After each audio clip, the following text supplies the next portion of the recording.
Hi to all. So லைவில் இருக்கீங்களா? Voice கேட்குதா?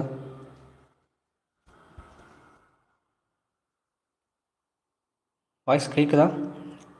ஸ்க்ரீன் வந்து உங்களுக்கு தெரியுதா? ஆன்லைனில் கொஞ்சம் யாராச்சும் இருந்தீங்க கொஞ்சம் சொல்லுங்கள். ஸ்க்ரீன் வந்து ஷேர் பண்ணியிருக்கேன், தெரியுதா பாருங்கள்.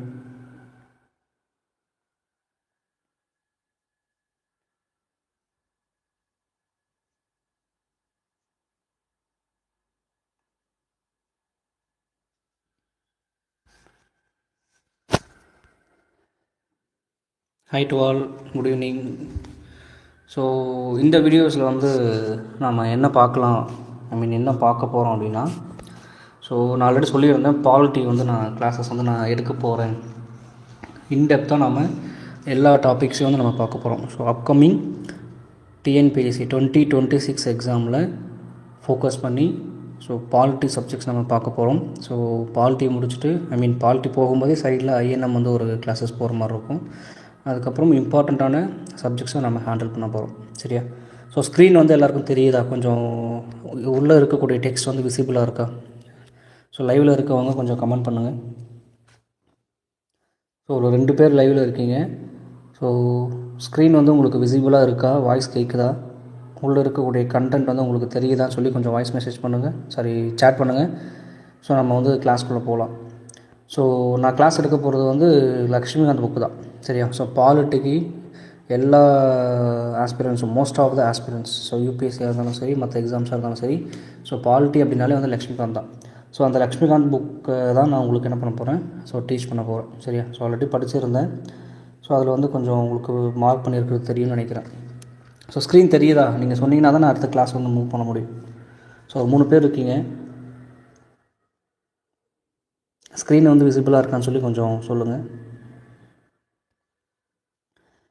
ஸோ கமெண்ட் பண்ணலாம். தெரியுது அப்படின்னா ஜஸ்ட் எஸ்ன்னு சொல்லுங்கள். நம்ம வந்து கிளாஸஸ் வந்து ஆரம்பிச்சிடலாம்.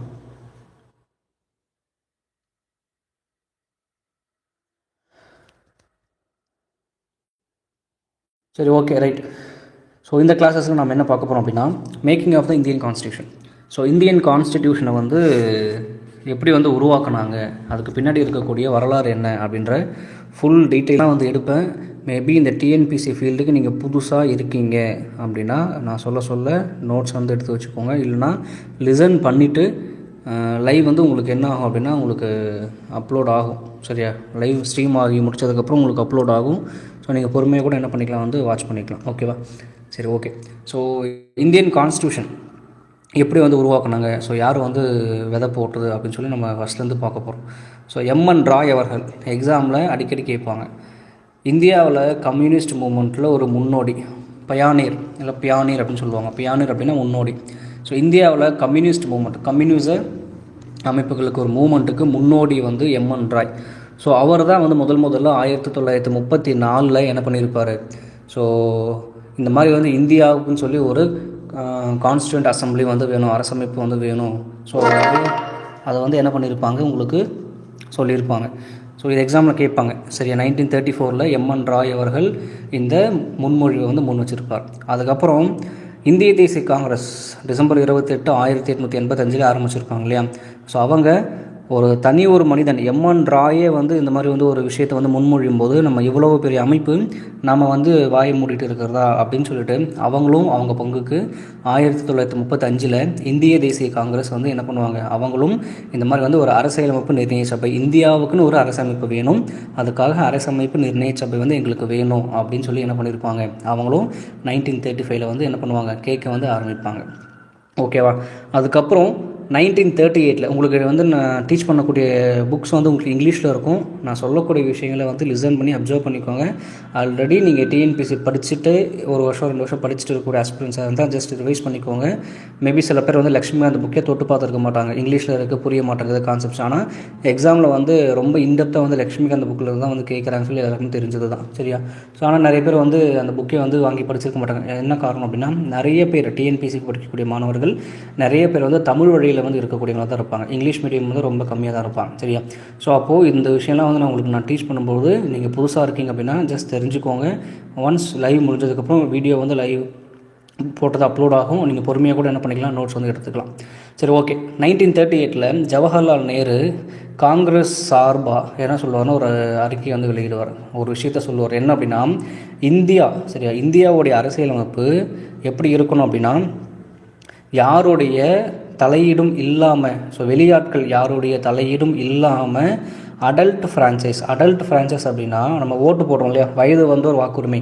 ஸோ வயது வந்தோர் வாக்குரிமை அடிப்படையில் வெளிநபர்கள் யாருடைய தலையீடும் இல்லாமல் ஒரு இந்திய அரசமைப்பு வந்து உருவாகணும் அப்படின்னு 1938 ஜவஹர்லால் நேரு வந்து என்ன பண்ணுவார், ஐஎன்சி சார்பாக, இந்திய தேசிய இயக்கம் சார்பாக அவர் என்ன பண்ணுவார், ஒரு அறிக்கையை வெளியிடுவார். இந்த அறிக்கையை சப்போர்ட் பண்ணி இந்திய தேசிய காங்கிரஸ் என்ன பண்ணும், ஒரு தீர்மானம், இங்கிலீஷில் ரெசல்யூஷன் அப்படின்னு சொல்லுவாங்க, ஒரு தீர்மானத்தை வந்து என்ன பண்ணுவார், ஐஎன்சி இந்திய தேசிய காங்கிரஸ் வந்து என்ன பண்ணுவோம், 1939 ஒரு தீர்மானத்தை வந்து அக்செப்ட் பண்ணிப்பாங்க. So 1934 communist party of India, so இந்தியாவுடைய கம்யூனிஸ்ட் பார்ட்டி ஒரு லீடர், ஒரு பியானியர், முன்னோடின்னு சொல்லலாம், அவர் முதல்ல வந்து ஒரு கோரிக்கை வந்து வைக்கிறாரு. இந்திய தேசிய காங்கிரஸும் 1935 இந்தியாவுக்குன்னு சொல்லி ஒரு தனி அரசமைப்பு வேணும், அதை உருவாக்க ஒரு அரசியல் நிர்ணய சபை வேணும் அப்படின்னு சொல்லி என்ன பண்ணுவாங்க, குரல் கொடுப்பாங்க. 1938 ஜவஹர்லால் நேரு என்ன பண்ணுவார், இந்தியாவுக்குன்னு சொல்லி ஒரு நீங்கள் அரசியலமைப்பு உருவாக்குறீங்க அப்படின்னா வெளிநபர்களுடைய தலையீடு வந்து இல்லாமல் கம்ப்ளீட்டாக நம்ம மக்களாலேயே வயது வந்தோர் வாக்குரிமை அடிப்படையில் வந்து உருவாகணும் அப்படின்னு சொல்லியிருப்பார். அவர் சொன்ன அந்த விஷயத்தை இந்திய தேசிய காங்கிரஸ் வந்து அக்செப்ட் பண்ணிக்கிட்டு அதை வந்து என்ன பண்ணுவாங்க, ஒரு தீர்மானமாக நிறைவேற்றுவாங்க. எந்த வருஷம் அப்படின்னா 1939 அதை தீர்மானமாக வந்து என்ன பண்ணுவாங்க, நிறைவேற்றுவாங்க. சரியா? ஸோ கடைசியாக பிரிட்டிஷ் கவர்மெண்ட்டை என்ன பண்ணிப்பாங்க, அக்செப்ட் பண்ணிப்பாங்க. நிறைய கோரிக்கைகள் சொல்லிகிட்டே இருப்பாங்க. அக்செப்ட் பண்ணிவிட்டு ஒரு விஷயத்தை வந்து வெளியிடுவாங்க. அதுக்கு பேர் தான் ஆகஸ்ட் கொடை, இங்கிலீஷில் ஆகஸ்ட் ஆஃபர் அப்படின்னு சொல்லுவாங்க. ஸோ எப்போ அப்படின்னா ஆகஸ்ட் 8, 1940. சரியா? ஆகஸ்ட் 8, 1940 அன்னைக்கு வந்து இந்த விஷயத்தை வந்து அக்செப்ட் பண்ணிக்கிட்டு, சரி ஓகே நாங்கள் உங்களுக்கு ஒரு அரசியலமைப்பு நிர்ணய சபை வந்து நாங்கள் உங்களுக்கு உருவாக்கி கொடுக்குறோம், நீங்கள் கேட்குற மாதிரி செஞ்சு கொடுக்குறோம் அப்படின்னு சொல்லி ஒரு கொடையை வந்து சொல்லுவாங்க. சரி, அதுதான் ஆகஸ்ட் கொடை, ஆகஸ்ட் ஆஃபர் அப்படின்னு சொல்லுவாங்க. சரி, என்னைக்கு ஆகஸ்ட் 8, 1940. சில பேர் ஆகஸ்ட் ஆஃபருக்கும் ஆகஸ்ட் டிக்ளரேஷன், சரி, ஆகஸ்ட் கொடை வேறு, ஆகஸ்ட் அறிக்கை வேறு. ஸோ ஆகஸ்ட் கொடை வந்து 1940 வெளியிடுவாங்க, ஆகஸ்ட் அறிக்கை வந்து 1917. அந்த ஆகஸ்ட் அறிக்கை 1917 என்ன சொல்லியிருப்பாங்க அப்படின்னா, முதல் உலகப் போரில் இந்தியா வந்து எங்களுக்கு சப்போர்ட்டாக வந்து இருந்து எங்களுக்கு வந்து உறுதுணையாக வந்து இருந்தாங்க அப்படின்னா, போர் முடிஞ்சதுக்கப்புறம் இந்தியாவுக்கு நாங்கள் அவங்க கேட்குற விஷயங்கள், விடுதலைகள் எல்லாமே வந்து நாங்கள் செஞ்சு கொடுக்குறோம் அப்படின்ற மாதிரி வந்து சொல்லியிருப்பாங்க. சரி, அதுதான் வந்து ஆகஸ்ட் டிக்ளரேஷன் 1917. சரியா? அது வேறு. இது வந்து ஆகஸ்ட் ஆஃபர் 1940. சரியா? ஸோ அதுக்கப்புறம் தான் 1942 ஸ்டாஃபோர்ட் கிரிப்ஸ், ஃபுல் நேம் வந்து சார் ஸ்டாஃபோர்ட் கிரிப்ஸ் அப்படின்றவர். ஸோ இவர் வந்து கேபினெட் தூதுக்குழு இருக்கு இல்லையா, கேபினெட் மிஷனோடைய ஒன் ஆஃப் த மெம்பர். சரியா? ஸோ அவர் வந்து என்ன பண்ணுவார், இந்தியாவுக்கு வந்து வருவார். சரி, இந்தியாவுக்கு வந்து வேர்ல்டு வாருக்கு அப்புறம் வந்து இந்தியாவுக்குன்னு சொல்லி ஒரு தனியான வந்து அரசியலமைப்பு வந்து உருவாக்குறதுக்கான டிராஃப்டை, ஒரு வரைவை வந்து என்ன பண்ணுவார், ரெடி பண்ணி கொடுப்பார். எப்போது 1942. சரியா? ஸோ இந்த 42 வந்து அவர் பண்ணி முடித்ததுக்கப்புறம் இந்த ப்ரொப்போசல்ஸை வந்து அவர் ரெடி பண்ணார் இல்லையா, அந்த ப்ரொப்போசலை முஸ்லீம் லீக் வந்து என்ன பண்ணுவாங்க, ரிஜெக்ட் பண்ணுவாங்க. ஏன்னா முஸ்லீம் லீக் வந்து பாகிஸ்தான் அப்படின்னு சொல்லி எங்களுக்கு தனியான வந்து ஒரு நாடு உருவாக்கி கொடுத்து, எங்களுக்கு தனியான வந்து அரசியலமைப்பு நிர்ணய சபையை, அரசியலமைப்பு பாகிஸ்தானுக்கு சொல்லி ஒரு அரசமைப்பு வந்து எங்களுக்கு உருவாக்கி கொடுக்கணும் அப்படின்னு சொல்லி கேட்பாங்க. சரியா? ஆனால் வந்து கிரிப்ஸ் தூதுக்குழு வந்து என்ன சொல்லியிருப்பாங்க அப்படின்னா வந்து ஒரு மொத்தமாக இந்தியா பாகிஸ்தான் சேர்த்து ஒரே ஒரு நாடு, ஸோ ஒரே ஒரு அரசியலமைப்பு அப்படின்ற மாதிரி வந்து சொல்லியிருப்பாங்க. அந்த ப்ரொப்போசலை வந்து முஸ்லீம் லீக் வந்து என்ன பண்ணாது, அக்செப்ட் பண்ணிக்க மாட்டாங்க. அவங்க வந்து இந்தியா பாகிஸ்தான் அப்படின்னு சொல்லி 2 தனித்தனி நாடு, 2 பேருக்கும் தனித்தனியான கான்ஸ்டியூண்ட் அசம்பிளிஸ், அரசியலமைப்பு நிர்ணய சபை வந்து கேட்டிருப்பாங்க. சரியா? அதுக்கப்புறம் கடைசியாக நிறைய வந்து முயற்சிகள் செஞ்சு கேபினெட் மிஷன், அமைச்சரவை தூதுக்குழு, தமிழில் அமைச்சரவை தூதுக்குழு அப்படின்னு சொல்லுவாங்க, இங்கிலீஷில் கேபினெட் மிஷன், 1946 வந்து என்ன பண்ணியிருப்பாங்க, அதை வந்து போட்டிருப்பாங்க. ஸோ அந்த கேபினெட் மிஷன்ஸில் மொத்தம் 3 பேர் இருப்பாங்க. எக்ஸாமில் அடிக்கடி கேட்பாங்க, கேபினெட் மிஷனில் மொத்தம் எத்தனை பேர், 3 பேர். 1 Lord Pethick Lawrence, 2 sir Stafford Cripps, 3 AV Alexander. So Lord Pethick Lawrence, sir Stafford Cripps, AV Alexander. இந்த கேபினெட் மிஷனுடைய தலைவர் யார் அப்படின்னு கேட்பாங்க. சரி, இந்த கேபினெட் மிஷனுடைய தலைவர் யார் அப்படின்னா Lord Pethick Clarence. Lord Pethick Clarence அப்படின்றவர் தான் இந்த கேபினெட் மிஷனுடைய தலைவர். ஸோ இந்த கேபினெட் மிஷன் வந்து கடைசியாக வந்து என்ன பண்ணுவாங்க, ஐடியாஸ் எல்லாம் வந்து ஃப்ரேம் பண்ணி வந்து கொடுத்துருப்பாங்க. ஆனால் இந்த கேபினெட் மிஷன் வந்து என்ன பண்ணியிருக்கோம் அப்படின்னா, இந்த இந்தியா பாகிஸ்தான் அப்படின்னு சொல்லி 2 தனித்தனியாக வந்து கேட்டாங்க இல்லையா முஸ்லீம் லீக்கு, அந்த கான்செப்டை வந்து வேண்டாம் அப்படின்னு சொல்லி என்ன பண்ணியிருப்பாங்க, ரிஜெக்ட் பண்ணியிருப்பாங்க. சரியா, ரிஜெக்ட் பண்ணியிருப்பாங்க. அதுக்கப்புறம் நிறைய முன்முயற்சிகள் பண்ணி வேறு வழி இல்லாமல் சரி ஓகே அப்படின்னு சொல்லி என்ன பண்ணியிருப்பாங்க, ஸோ இந்தியா பாகிஸ்தான் பிரிப்பதற்கான வேலைகளை வந்து என்ன பண்ணியிருப்பாங்க, ரெடி பண்ணியிருப்பாங்க. சரியா, ஸோ இப்போ நம்ம சொல்லக்கூடிய விஷயங்கள் பாயிண்ட்ஸ் எல்லாமே எக்ஸாம் ஆஸ்பெக்ட்ஸில் கேட்கக்கூடியது. லக்ஷ்மிகாந்த் புக்கை அப்படியே வந்து உங்களுக்கு நான் என்ன பண்ணிகிட்ருக்கேன், டீச் பண்ணிகிட்ருக்கேன் தமிழில். ஸோ நிறைய பேர் வந்து நீங்கள் லைவில் இருக்கீங்க. ஸோ சப்ஸ்கிரைப் பண்ணிக்கோங்க, நம்ம சேனலுக்கு வந்து சப்போர்ட் பண்ணுங்கள். நம்ம டெய்லி வந்து லைவ் கிளாஸஸில் பாலிட்டி ஃபுல்லாக வந்து ஹேண்டில் பண்ணி முடிக்க போகிறோம். கண்டிப்பாக உங்களுக்கு ரொம்ப ரொம்ப யூஸ்ஃபுல்லாக இருக்கும். வரக்கூடிய குரூப் எக்ஸாம்ஸில் டிஎன்பிஎஸ்சியில் 2026 பாலிட்டியில் வந்து எப்படி கொஷின் கேட்டாலும் உங்களால் கண்டிப்பாக ஆன்சர் பண்ண முடியும். நான் 100% ஷுவராக சொல்கிறேன். நீங்கள் நம்ம வீடியோஸ் நம்ம சேனலில் போடக்கூடிய லைவ் டெய்லி நீங்கள் கம்ப்ளீட்டாக பார்த்து முடிச்சிட்டிங்கன்னா பாலிட்டினா என்ன அப்படின்ற ஒரு கம்ப்ளீட் ஐடியா வந்து உங்களுக்கு கிடைச்சிரும். சரியா, பாலிட்டி வந்து நிறைய பேருக்கு வந்து ஆரம்ப காலத்தில் ரொம்ப கஷ்டமாக இருக்கிற மாதிரி தெரியும். நிறைய கான்செப்ட்ஸ் வந்து புரியாமல் இருக்கும். ஸோ எல்லா கான்செப்ட்ஸுமே வந்து நம்ம கம்ப்ளீட்டாக டீச் பண்ணி கொடுத்துட்ருக்கோம். ஸோ சப்போர்ட் பண்ணுங்கள். சரிங்களா, சரி ஓகே. ஸோ அடுத்து வந்து இந்த அரசியலமைப்பு நிர்ணய சபை வந்து எப்போ வந்து உங்களுக்கு ஃப்ரேம் பண்ணுறாங்க, எப்போ வந்து ஆரம்பிக்கிறாங்க? ஸோ நவம்பர் 1946 நவம்பர் 1946 என்ன பண்ணியிருப்பாங்க, இதை வந்து ஃப்ரேம் பண்ணியிருப்பாங்க. ஸோ இந்த அரசியலமைப்பு நிர்ணய சபை உருவாக்குறாங்க இல்லையா, அந்த நிர்ணய சபையில் வந்து உறுப்பினர்கள் மெம்பர்ஸ்லாம் இருப்பாங்க இல்லையா. ஸோ எத்தனை பேர் மொத்தம், எப்படி எடுக்கிறாங்க அப்படின்ற விஷயங்கள் எல்லாமே வந்து நம்ம பார்க்க போகிறோம். ஓகேவா, மொத்தம் இந்த அரசியலமைப்பு நிர்ணய சபையில் மொத்தம் 389 பேர் எக்ஸாமில் கேட்பாங்க. மொத்தம் 389 பேர். அதில் 296 சீட்ஸை வந்து யாருக்கு கொடுப்பாங்க அப்படின்னா பிரிட்டிஷ் இந்தியா. சரியா, ஸோ ஆங்கில இந்தியான்னு சொல்லி அப்படி பிரித்து வச்சுருந்தாங்க இல்லையா. ஸோ அந்த பிரிட்டிஷ் இந்தியாவுக்கு 296 சீட்ஸ் வந்து கொடுப்பாங்க. மீதி 93 சீட்ஸ் யாருக்கு கொடுப்பாங்க அப்படின்னா பிரின்ஸ்லி ஸ்டேட்ஸ். இந்த சின்ன சின்ன ராஜாக்கள்லாம் வந்து ஆண்டுருந்தாங்க இல்லையா, ஸோ பிரின்ஸ்லி ஸ்டேட்ஸ் அப்படின்னு சொல்லுவாங்க. ஸோ அவங்களுக்கு வந்து ஒரு 93 சீட்ஸ் வந்து கொடுத்துருந்தாங்க. ஓகேவா, ஸோ மொத்த சீட்டு 389. அதில் 296 சீட்டு வந்து பிரிட்டிஷ் இந்தியா ஆண்ட பகுதிகளுக்கும் 93 சீட்ஸை வந்து அந்த மன்னர்கள் பிரின்ஸ்லி ஸ்டேட்ஸுக்கு வந்து கொடுத்துருப்பாங்க.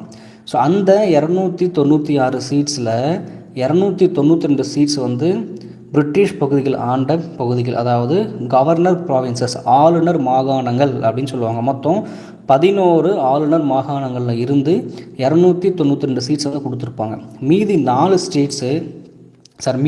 Seeds chief commissioner provinces. So டேரெக்டாக வந்து பிரிட்டிஷ் அதிகாரிகள், ஸோ சீஃப் கமிஷனர் ப்ராவின்சஸ் அப்படின்னு சொல்லக்கூடிய சிசிபி அப்படின்னு சொல்லுவாங்க.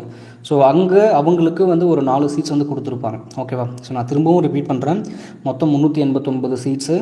அதில் 296 சீட்டு வந்து பிரிட்டிஷ் ஆட்சி செய்த அந்த பகுதிகளுக்கும் 93 சீட்ஸு பிரின்ஸ்லி ஸ்டேட்ஸுக்கும் கொடுத்துருப்பாங்க. அந்த 296 சீட்டில் 292 சீட்ஸு 11 ஆளுநர் மாகாணங்களில் இருந்து கொடுத்துருப்பாங்க. மீதி இருக்கக்கூடிய 4 சீட்ஸு சீஃப் கமிஷனர் ப்ராவின்சஸ் அப்படின்னு சொல்லக்கூடிய அங்கேருந்து 4 சீட்ஸ் வந்து கொடுத்துருப்பாங்க. ஸோ அந்த 11 கவர்னர் மாகாணங்கள் அப்படின்னு சொல்கிறோம் இல்லையா, அந்த 11 மாகாணங்கள் என்னென்ன அப்படின்னா, so Madras, Bombay, Uttar Pradesh, Bihar, central provinces மத்திய மாகாணம், central provinces, Orissa, Punjab, north west frontier provinces, இந்த சைடு நார்த் வெஸ்ட்டில் இருக்கக்கூடிய அந்த மாகாணம். சரியா, north west frontier provinces, Sindh, Bengal, Assam. So நான் திரும்ப ரிப்பீட் பண்ணுறேன். Madras, Bombay, Uttar Pradesh, Bihar, central provinces, Orissa, Punjab, north west frontier provinces, Sindh, Bengal, Assam. So இந்த 11 ஆளுநர் மாகாணங்களில் இருந்து 292 சீட்ஸ், 292 மெம்பர்ஸ் என்ன பண்ணியிருப்பாங்க, இந்த அரசியலமைப்பு நிர்ணய சபைக்கு தேர்ந்தெடுத்திருப்பாங்க. மீதி 4 நாம் பார்த்தோம் இல்லையா, சீஃப் கமிஷனர் ப்ராவின்சஸ் அப்படின்னு சொல்லி. ஸோ அங்கேருந்து 4 எடுத்திருப்பாங்க. 1 டெல்லி, 2வது அஜ்மர் மெர்வேரா, 3வது கூர்கு, 4வது British Baluchistan. So Delhi, Ajmer Merwara, Coorg, British Baluchistan அப்படின்னு சொல்லி ஒரு 4 சீட்ஸை வந்து உங்களுக்கு சீஃப் கமிஷனர் ப்ராவின்சஸ்லேருந்து என்ன பண்ணியிருப்பாங்க, எடுத்து கொடுத்துருப்பாங்க. ஓகேவா, அதே மாதிரி 1 மில்லியன் பாப்புலேஷனுக்கு 1 சீட் அப்படின்ற ஒரு மக்கள் தொகை அடிப்படையிலேருந்து என்ன பண்ணியிருப்பாங்க, தேர்ந்தெடுத்திருப்பாங்க. இது ரொம்ப முக்கியம், எக்ஸாமில் கேட்பாங்க. 1 seats will be allocated for every 1 million population. So 1 million பாப்புலேஷனுக்கு 1 சீட்ஸ் அப்படின்ற அடிப்படையில் வந்து இதை அலாட் பண்ணியிருப்பாங்க. எக்ஸாம்ஸில் நிறைய டைம் கேட்டிருக்காங்க. சரியா, சீட்ஸை வந்து அலாக்கேட் பண்ணாங்க இல்லையா, அந்த சீட்ஸில் வந்து எந்த கம்யூனிட்டிஸை சேர்ந்தவங்க இருந்தாங்க அப்படின்னா 3 கம்யூனிட்டிஸாக வந்து பிரிக்கிறாங்க. 1 முஸ்லீமு, 2 சீக்கு, 3வது ஜென்ரல்.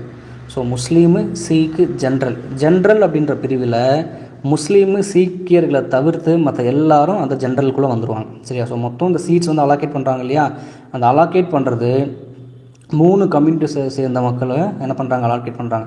முஸ்லீமு, சீக்கியர்கள் அண்ட் தென் பொது பிரிவினர்.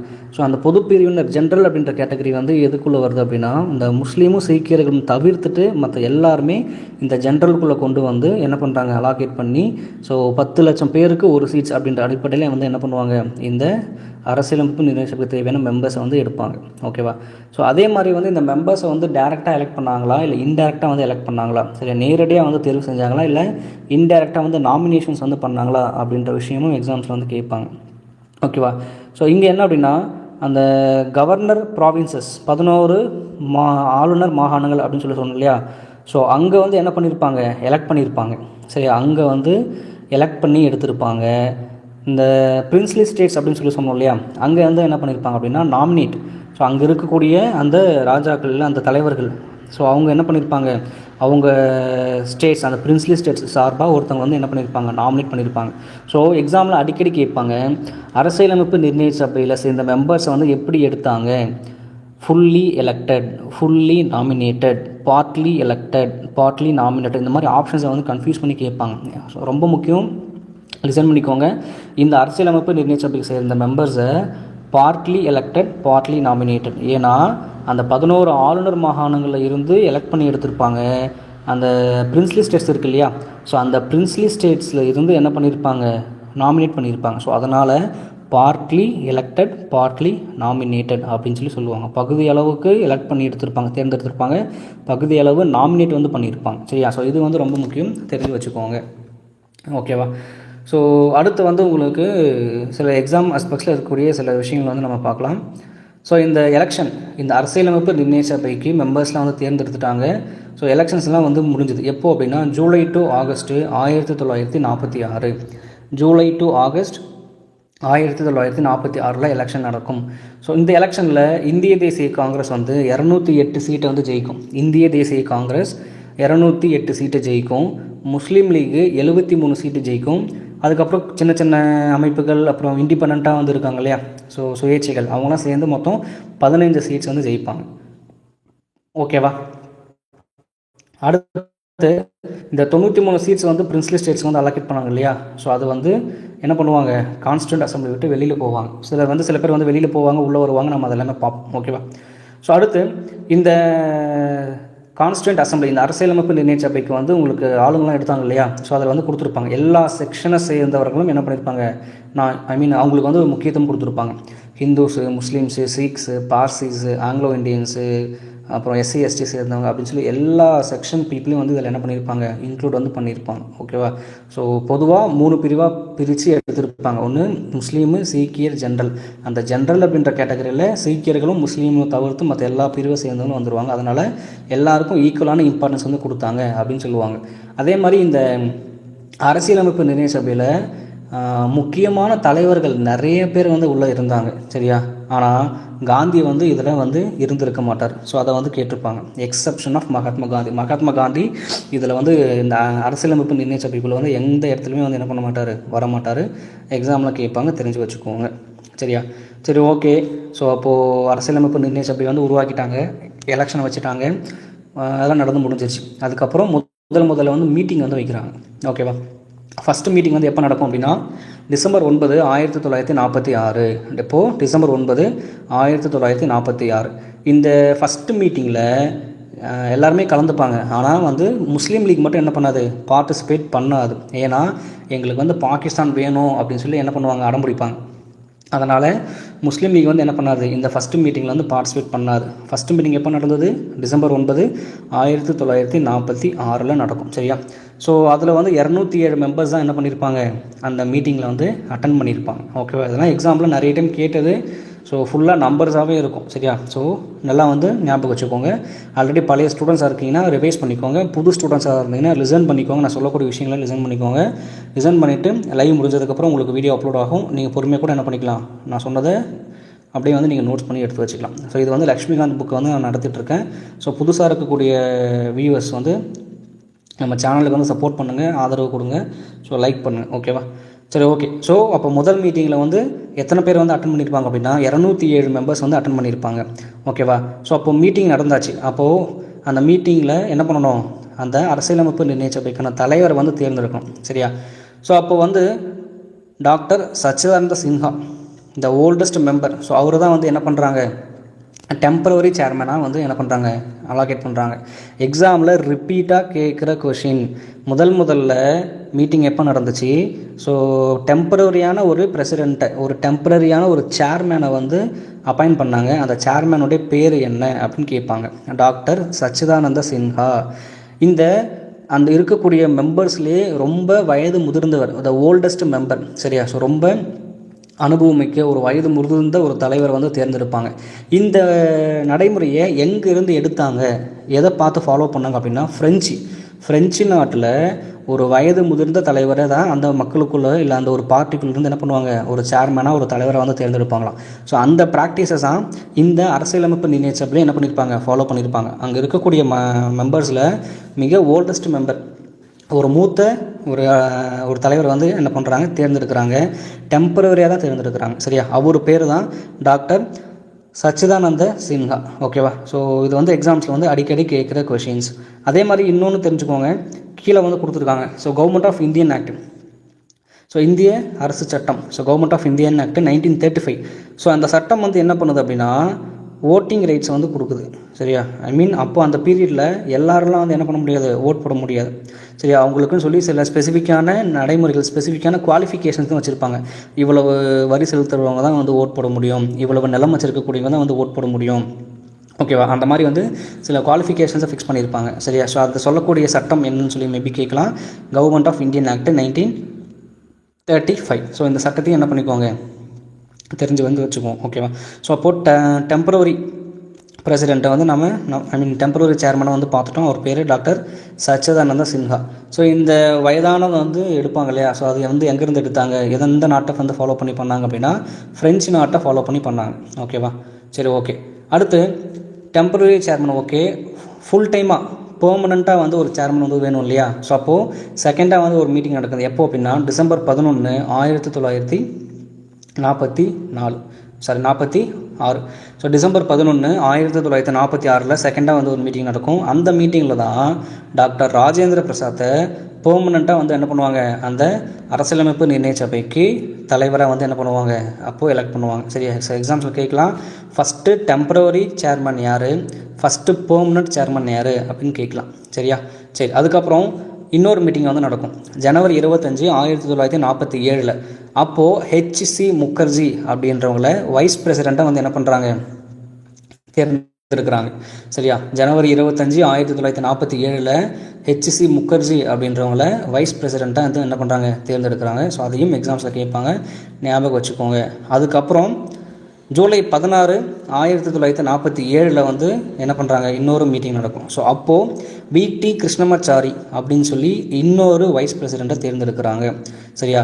ஸோ முதல்ல டெம்பரவரியாக ஒரு சேர்மனை தேர்ந்தெடுக்கிறாங்க. அவர் பேர் டாக்டர் சச்சிதானந்த சின்ஹா. அடுத்து பெர்மனண்ட்டாக வந்து ஒரு சேர்மனை தேர்ந்தெடுக்கிறாங்க. அவர் பேர் டாக்டர் ராஜேந்திர பிரசாத். அதுக்கப்புறம் வைஸ் பிரசிடெண்ட்டாக ஒருத்தவங்க தேர்ந்தெடுக்கிறாங்க, ஹெச்சி முகர்ஜி. செகண்ட் வைஸ் பிரசிடெண்ட்டாக ஒருத்தவங்க தேர்ந்தெடுக்கிறாங்க, வி.டி. கிருஷ்ணமாச்சாரி. சரியா? ஸோ இதெல்லாம் எக்ஸாம்ஸில் ஸ்டாட்டிக்காக கேட்கக்கூடிய விஷயங்கள். ஓகேவா? ஸோ அடுத்து இந்த டைமில் வந்து ஜவஹர்லால் நேரு அவர்களுடைய குறிக்கோள் தீர்மானம், அப்ஜெக்டிவ் ரெசல்யூஷன் அப்படின்னு சொல்லி ஒரு விஷயத்தை வந்து இங்கே சொல்லுவார். அந்த அரசியலமைப்பு சபை வந்து எல்லாம் உருவாக்குனதுக்கப்புறம் இந்த விஷயத்தெல்லாம் நீங்கள் என்ன பண்ணிக்கோங்க, அரசியலமைப்பு உருவாக்கும் போது கணக்கில் எடுத்துக்கோங்க அப்படின்னு சொல்லி ஒரு சில விஷயத்தை வந்து நேரு வந்து முன்மொழிவார். அதுக்கு பேர் தான் அப்ஜெக்டிவ் ரெசல்யூஷன், குறிக்கோள் தீர்மானம். இதெல்லாம் எக்ஸாமில் ரிப்பீட்டாக அடித்து தவச்ச கொஷின். குறிக்கோள் தீர்மானத்தை கொண்டு வந்தது யார்? சரியா? ஜவஹர்லால் நேரு சொல்லியிருப்பார். எப்போ அப்படின்னா டிசம்பர் 13, 1947. எப்போது? டிசம்பர் 13, 1947 இந்த குறிக்கோள் தீர்மானத்தை கொண்டு வந்திருப்பார். அப்படி அந்த குறிக்கோள் தீர்மானத்தில் வந்து அவர் என்ன சொல்லியிருக்காரு அப்படின்னா, மேபி இதெல்லாம் வந்து உங்களுக்கு ரீசனிங்கில் கேட்கலாம். அந்த கூட்டுற காரணம் சொல்லி இப்போ ரீசெண்டாக கொஷின்ஸ் நிறைய கேட்குறாங்க இல்லையா, அந்த மாதிரி கொஷின்ஸில் கேட்கலாம். ஸோ என்ன சொல்லியிருப்பார் அப்படின்னா, இந்தியா அப்படின்னு சொல்லி நீங்கள் ஒரு கான்ஸ்டியூஷன், ஒரு அரசியலமைப்பு உருவாக்குறீங்க இல்லையா, அதில் வந்து இந்த விஷயம்லாம் நீங்கள் இன்க்ளூட் பண்ணணும். ஸோ இந்தியா வந்து ஒரு இண்டிபெண்ட்டான ஒரு நாடாக வந்து இருக்கணும், அதுக்கேற்ற மாதிரி நீங்கள் உள்ள அரசியலமைப்பில் கொண்டு வாங்க. சாவரஜின். சரியா? ஸோ இண்டிபெண்ட்டாக இருக்கணும், சாவரஜின் இருக்கணும், ரிப்பப்ளிக் எல்லாமே தான். ஸோ இந்தியா வந்து ஒரு சுதந்திர நாடாக இருக்கணும், எந்த நாடும் நம்மளை கட்டுப்படுத்தக்கூடாது, நாமளும் எந்த நாட்டையும் கட்டுப்படுத்த மாட்டோம். சரியா? இறையாண்மை கொண்ட நாடு, தமிழில் சொல்லணும் அப்படின்னா இறையாண்மை கொண்ட நாடாக இருக்கணும். இங்கிலீஷில் சாவர்ஜின் அப்படின்னு சொல்லுவாங்க. ஓகேவா? ஸோ இந்த மாதிரி வந்து இருக்கணும் அப்படின்னு சொல்லி நேரு வந்து சொல்லியிருப்பார். First point. செகண்ட் பாயிண்ட் வந்து என்ன அப்படின்னா, ஸோ நீங்கள் வந்து இப்போது இந்தியாவை வந்து உருவாக்குறீங்க இல்லையா? ஸோ அது வந்து எல்லா இந்தியன் ஸ்டேட்ஸும் வந்து நீங்கள் என்ன பண்ணணும், முக்கியத்துவம் வந்து நீங்கள் கொடுக்கணும். சரியா? The territories that now comprise British India, the territories that now form the Indian states and such other states of parts of India are outside India, and the states as well as other territories are willing to be constituted into the independent sovereign India. So திரும்ப அதான் சொல்லியிருக்காங்க. So நீங்கள் வந்து உருவாக்குறீங்க இல்லையா, அப்படி உருவாக்கக்கூடிய அந்த India வந்து இந்தியன் கான்ஸ்டியூஷன்ஸ் வந்து ஒரு ரிப்பப்ளிக்காக இருக்கணும், ஒரு இண்டிபெண்ட்டாக இருக்கக்கூடியதாக இருக்கணும், மற்றவங்க நம்மளை வந்து கட்டுப்படுத்தக்கூடாது, சரியா, சாவர்ஜனாக இருக்கணும் அப்படின்னு சொல்லி நேரு வந்து சொல்லியிருப்பார். அதே மாதிரி இன்னொரு சில விஷயங்கள்லாம் சொல்லியிருப்பார். ஸ்டேட்டுக்கு, சரியா, ஸ்டேட்ஸுக்கு வந்து நீங்கள் என்ன பண்ணுங்கள், அதிகாரங்கள் வந்து நீங்கள் பகிர்ந்து கொடுங்க, ஒரு சில விஷயத்துக்கு மட்டும் அதிகாரங்கள் வந்து நீங்கள் சென்டரில் வந்து வச்சுக்கோங்க அப்படின்னு சொல்லி என்ன பண்ணியிருப்பார், விஷயத்த சொல்லியிருப்பார். அதுக்கப்புறம் 4வது, இந்த அதிகாரங்கள் அத்தாரிட்டி, ஸோ இந்த பவர் அதிகாரங்கள்லாம் நீங்கள் எடுக்கிறீங்க இல்லையா, ஸோ இது வந்து மக்கள்கிட்டேருந்து எடுக்கிற மாதிரி இருக்கணும், மக்கள்கிட்டேருந்து தான் நீங்கள் வந்து இந்த அதிகாரத்தை எல்லாமே வந்து டிரைவ் பண்ணணும், எடுக்கணும் அப்படின்னு சொல்லி சொல்லுவாங்க. நீங்கள் இந்த முகப்புரை பிரியாம்பலில் பார்த்தீங்கன்னா தெரியும், அதில் ஸ்டார்டிங்கில் we the people of India அப்படின்னு தான் ஆரம்பிக்கும். ஸோ நேரு வந்து சொன்னது தான். ஸோ இந்த அதிகாரங்கள், இந்த விஷயங்கள் எல்லாமே நீங்கள் வந்து எங்கேருந்து தான் எடுக்கணும், ஸோ மக்கள்கிட்ட இருந்து தான் வந்து நீங்கள் வந்து எடுக்கணும் அப்படின்னு சொல்லி அந்த குறிக்கோள் தீர்மானத்தில் சொல்லியிருப்பார். ஓகேவா? ஸோ அடுத்து மக்களுக்கு வந்து நீங்கள் என்ன பண்ணணும், ஜஸ்டிஸ், நீதியை வந்து கொடுக்கணும். சரியா? அந்த நீதி வந்து எப்படி இருக்கணும், சமூகம் சார்ந்து, பொருளாதாரம் சார்ந்து, அரசியல் சார்ந்த நீதிகளை கொடுக்கணும். Social justice, economic justice, political justice. மக்களுக்கு நீங்கள் என்ன பண்ணணும், நீதியை கொடுக்கணும். அந்த நீதி வந்து எப்படி இருக்கணும், பொருளாதாரம் சார்ந்து, சமூகம் சார்ந்து, அண்ட் தென் அரசியல் சார்ந்து, social justice, economic justice, political justice. So அந்த நீதியை வந்து நீங்கள் கொடுக்குற மாதிரி உங்களுடைய அந்த அரசியலமைப்பு நிர்ணய சபை அப்படிப்பட்ட ஒரு இந்திய அரசமைப்பை வந்து உருவாக்கணும் அப்படின்னு சொல்லியிருப்பார். அதே மாதிரி ஈக்குவாலிட்டி, சமத்துவம். ஸோ சமத்துவத்துலேயும் அதே தான், social equality and then political equality and then economic equality அப்படின்னு சொல்லி சமூக சமத்துவம், பொருளாதார சமத்துவம், அரசியல் சமத்துவம் அப்படின்ற இந்த கோட்பாடுகள்லாம் வந்து நீங்கள் என்ன பண்ணணும், அந்த அரசமைப்பில் வந்து வைக்கணும் அப்படின்னு சொல்லியிருப்பார். அதே மாதிரி மக்களுக்கு வந்து நீங்கள் என்ன பண்ணணும், ஃப்ரீடம் வந்து கொடுக்கணும். ஸோ அவங்க வந்து அவங்களுடைய எண்ணங்களை, அவங்களுடைய நினைக்கக்கூடிய விஷயங்களை, அவங்களுடைய நம்பிக்கைகளை, அவங்களுடைய எல்லா விஷயத்தையும் வந்து வெளிப்படுத்தக்கூடிய அந்த ஃப்ரீடம், அவங்க என்ன கடவுளை வணங்கணும், என்ன பண்ணணும், என்ன அசோசியேஷன் வந்து ஆரம்பிக்கணும், சரியா, ஸோ அந்த மாதிரி வந்து அவங்களுடைய ஃப்ரீடத்துக்கு நீங்கள் என்ன பண்ணணும், இம்பார்ட்டன்ஸ் வந்து கொடுக்கணும். இதெல்லாம் நீங்கள் வந்து அரசியலமைப்பு உருவாக்கும்போது நீங்கள் வந்து இதில் வந்து எடுத்துக்கணும் அப்படின்னு சொல்லி நேரு வந்து என்ன பண்ணியிருப்பார், சொல்லியிருப்பார். அண்ட் தென் வேறு என்ன சொல்லியிருப்பார் அப்படின்னா, மைனாரிட்டிஸ், சிறுபான்மையினர் இருக்கார் இல்லையா, ஸோ அவங்க சமூக ரீதியாக மற்ற விஷயங்கள் ரீதியாக வந்து பின்தங்கிய பேக்வர்ட் கிளாஸஸ், ட்ரைபல் ஏரியாஸில் இருக்கக்கூடியவங்க, சரியா, ஒடுக்கப்பட்ட மக்கள், சமூகத்தில் பின்தங்கி நிலையில் இருக்கக்கூடிய மக்கள், இவங்க எல்லாருக்கும் என்ன பண்ணணும், பாதுகாப்பு கொடுக்கக்கூடிய ஒரு அரசியலமைப்பாக நீங்கள் என்ன பண்ணணும், உருவாக்கணும் அப்படின்னு என்ன பண்ணியிருப்பார், நேரு சொல்லியிருப்பார். ஸோ அதுக்கப்புறம் நம்மளுடைய நாடு நீங்கள் உருவாக்குறீங்க இல்லையா, ஸோ இந்த கான்ஸ்டியூஷன்ஸ் வந்து என்ன விஷயங்கள்லாம் வந்து உள்ளடக்கி இருக்கணும் அப்படின்னா, ஸோ இறையாண்மை கொண்டதாக இருக்கணும், லேண்டில், சீயில், நம்மளுடைய வான்வெளியில், ஸோ இந்த 3துலேயும் நம்மளுடைய நாடு வந்து தனித்துவமான இறையாண்மை கொண்டதாக இருக்கணும். மற்றவங்க யாரும் நம்மளை வந்து கட்டுப்படுத்தக்கூடாது. ஸோ சட்டத்தை மதித்து வந்து நடக்கணும் அப்படின்னு சொல்லி அந்த விஷயங்களை வந்து என்ன பண்ணியிருப்பார், இதெல்லாம் நீங்கள் வந்து உருவாக்கும் போது நீங்கள் எடுத்துக்கணும் அப்படின்னு வந்து சொல்லியிருப்பார். ஓகேவா? அதே மாதிரி நீங்கள் உருவாக்கக்கூடிய இந்த அரசியலமைப்பு உலகத்துக்கு அமைதியை கொடுக்கணும். சரியா? ஸோ உலகத்துக்கு அமைதியை வந்து ப்ரொமோட் பண்ணுற மாதிரி இருக்கணும், நம்ம மத நல்லிணக்கணும், so welfare of mankind. So ஒரு என்ன சொல்கிறது, மேன்கைண்ட் அப்படின்னா ஒரு மக்களுக்கானதாக வந்து இருக்கணும், ஒரு அமைதிக்கான வந்து ஒரு விஷயங்களை வந்து உள்ளடக்கி இருக்கணும் அப்படின்னு சொல்லி என்ன பண்ணியிருப்பாங்க, இதில் வந்து சொல்லியிருப்பாங்க. ஸோ அதனால தான் வந்து ஆர்டிகல் 51 வந்து என்ன பண்ணியிருப்பாங்க, இன்டர்நேஷ்னல் பீஸ், ஸோ இன்டர்நேஷ்னல் லெவலில் வந்து உங்களுக்கு அமைதியை வந்து ஏற்படுத்தணும் அப்படின்ற மாதிரி ஆர்டிகல் 51 சொல்லியிருப்பாங்க. ஸோ இதெல்லாம் ஜவஹர்லால் நேரு வந்து இந்த குறிக்கோள் தீர்மானத்தை சொல்லியிருப்பார். சரியா? ஸோ எப்போ கொண்டு வந்திருப்பாங்க அப்படின்னா December 13, 1946 சொல்லியிருப்பார். இந்த விஷயங்கள்லாம் சொல்லி நீங்கள் அரசியலமைப்பு உருவாக்கும்போது இதெல்லாம் வந்து நீங்கள் என்ன பண்ணணும், உள்ள கணக்கில் எடுத்துக்கணும் அப்படின்ற மாதிரி சொல்லியிருப்பார். ஸோ இதை பார்த்த அரசியலமைப்பு நிர்ணய சபை ஓகே நல்ல விஷயங்கள் தான் சொல்லியிருக்கார் அப்படின்னு சொல்லி இதை அக்செப்ட் பண்ணிப்பாங்க. இதுவும் எக்ஸாமில் கேட்டிருக்கான். January 22, 1947 இந்த விஷயத்தை வந்து என்ன பண்ணிப்பாங்க, அக்செப்ட் பண்ணிப்பாங்க, எக்ஸாம்ஸில் கேட்பாங்க. இந்த விஷயங்களை தான் வந்து என்ன பண்ணியிருப்பாங்க, ப்ரியாம்பிளில் நிறைய சொல்லியிருப்பாங்க. சரியா? ஸோ அப்போது ப்ரியாம்பிள் முகப்புரைக்கு ஒரு என்ன சொல்கிறது தமிழில் சொல்லணும் அப்படின்னா, முகப்புரைக்கு வந்து ஒரு முன்னுதாரணம் இல்லை எங்கேருந்து எடுத்தாங்க அப்படின்னு சொல்லி எக்ஸாம்ஸில் ரிப்பீட்டாக வந்து கேட்பாங்க. ஸோ இந்த ஜவஹர்லால் நேருவுடைய குறிக்கோள் தீர்மானத்திலிருந்து தான் ப்ரியாம்பிளுக்கான நிறைய விஷயங்கள் வந்து எடுத்திருப்பாங்க. எக்ஸாம்ஸில் அடிக்கடி கேட்டிருக்காங்க. ஸோ ஞாபகம் வச்சுக்கோங்க. ஓகேவா? ஸோ நான் நிறைய எக்ஸாம்ஸ் எழுதியிருக்கேன். ஸோ இதெல்லாம் வந்து நான் ரிப்பீட்டடாக வந்து எக்ஸாம்ஸில் பார்த்த கொஷின்ஸ், ப்ரீவியஸ் இயர் கொஷின்ஸ் வந்து நான் நிறைய பார்ப்பேன். ஸோ இதெல்லாம் வந்து உங்களுக்கு நான் சொல்கிறனோ அதெல்லாம் வந்து மார்க் பண்ணி வச்சுக்கோங்க. சரியா? சரி, ஓகே. ஸோ அடுத்து அப்படியே போயிட்டுருக்கு. அதுக்கப்புறம் வந்து பிரிட்டிஷ் நாடாளுமன்றத்தில் இந்தியாவுக்கு விடுதலை கொடுக்கறதுக்கான ஒரு சட்டத்தை நிறைவேற்றுறாங்க. அதுக்கு பேர் தான் இந்திய விடுதலை சட்டம், இந்தியன் இண்டிபெண்டன்ஸ் ஆக்ட். சரியா? இந்தியன் இண்டிபெண்டன்ஸ் ஆக்ட் ஒரு சட்டத்தை வந்து என்ன பண்ணுறாங்க, நிறைவேற்றுவாங்க. ஓகேவா? ஸோ ஃபஸ்ட்டு ஏப்ரல் 28, 1947 ஒரு 6 ஸ்டேட்டோடைய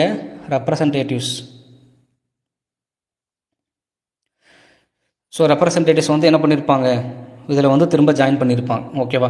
ஸோ நம்ம பார்த்தோம் ஃபஸ்ட்டு வந்து பிரின்ஸ்லி ஸ்டேட்ஸ் வந்து வெளியே போயிருப்பாங்க அப்படின்னு பார்த்தோம் இல்லையா? அதுக்கப்புறம் வந்து ஒரு 6 ஸ்டேட் வந்து என்ன பண்ணியிருப்பாங்க, திரும்ப வந்து உள்ளே வந்திருப்பாங்க. எப்போது? ஏப்ரல் 28, 1947 உள்ளே வந்திருப்பாங்க. சரியா? ஸோ அதுக்கப்புறம் வந்து மவுண்ட் பேட்டன், இதெல்லாம் நீங்கள் படிச்சிருப்பீங்க. ஸோ மவுண்ட் பேட்டன் வந்து என்ன பண்ணுவார், ஆராய்ச்சி பண்ணிவிட்டு சரி ஓகே, ஸோ இவங்களுக்கு வந்து விடுதலை கொடுத்துடலாம், இந்தியா பாகிஸ்தான் அப்படின்னு சொல்லி தனித்தனியாகவே பிரிச்சே கொடுத்துடலாம் அப்படின்னு அவர் சொல்லுவார். அதுக்கு பேர் தான் மவுண்ட் பேட்டன் திட்டம். எக்ஸாமில் ரிப்பீட்டாக கேட்ட கொஷின். சரியா? ஜூன் 3, 1947 அவருடைய திட்டத்தை வந்து என்ன பண்ணிப்பாங்க, அக்செப்ட் பண்ணிப்பாங்க. அதுக்கு பேர் தான் மவுண்ட் பேட்டன் திட்டம். சரி, அந்த திட்டத்தை வந்து சொல்லியிருப்பார். எப்போது? ஜூன் 3, 1947 ஜூன் 3rd பிளான் அப்படின்னு சொல்லுவாங்க. ஜூன் 3வது பிளான் திட்டம் அப்படின்னு சொல்லுவாங்க. எக்ஸாம்ஸில் நிறைய டைம் கேட்டிருக்காங்க. ஸோ மவுண்ட் பேட்டன் திட்டத்தை வந்து அக்செப்ட் பண்ணதுக்கப்புறம் இந்தியா பாகிஸ்தான் அப்படின்னு சொல்லி என்ன பண்ணியிருப்பாங்க, பிரித்து கொடுத்துருப்பாங்க. ஸோ பிரித்து கொடுக்கணும்னா வந்து சாதாரண பிரித்து கொடுக்க முடியாது. ஏன்னா பிரிட்டிஷ் வந்து என்ன பண்ணுச்சு, இந்தியா வந்து இவ்வளோ நாளாக வந்து ஆண்டுட்டு இருந்தாங்க. ஸோ அப்போது வந்து என்ன பண்ணணும், ஒரு சட்டத்தை பாஸ் பண்ணி தான் வந்து அதை வந்து பிரித்து கொடுக்க முடியும். அதனால தான் பிரிட்டிஷோடைய பாராளுமன்றத்தில் அவங்களுடைய அசம்பிளிஸில் இந்தியன் இண்டிபெண்டன்ஸ் ஆக்ட்டு, ஸோ இந்திய சுதந்திர சட்டம் அப்படின்னு சொல்லி ஒரு சட்டத்தை வந்து கொண்டு வராங்க. எப்போ கொண்டு வருவாங்க அப்படின்னா ஜூலை 18, 1947 அந்த சட்டம் வந்து பாஸ் ஆகும். இதுவும் எக்ஸாமில் கேட்டிருக்காங்க.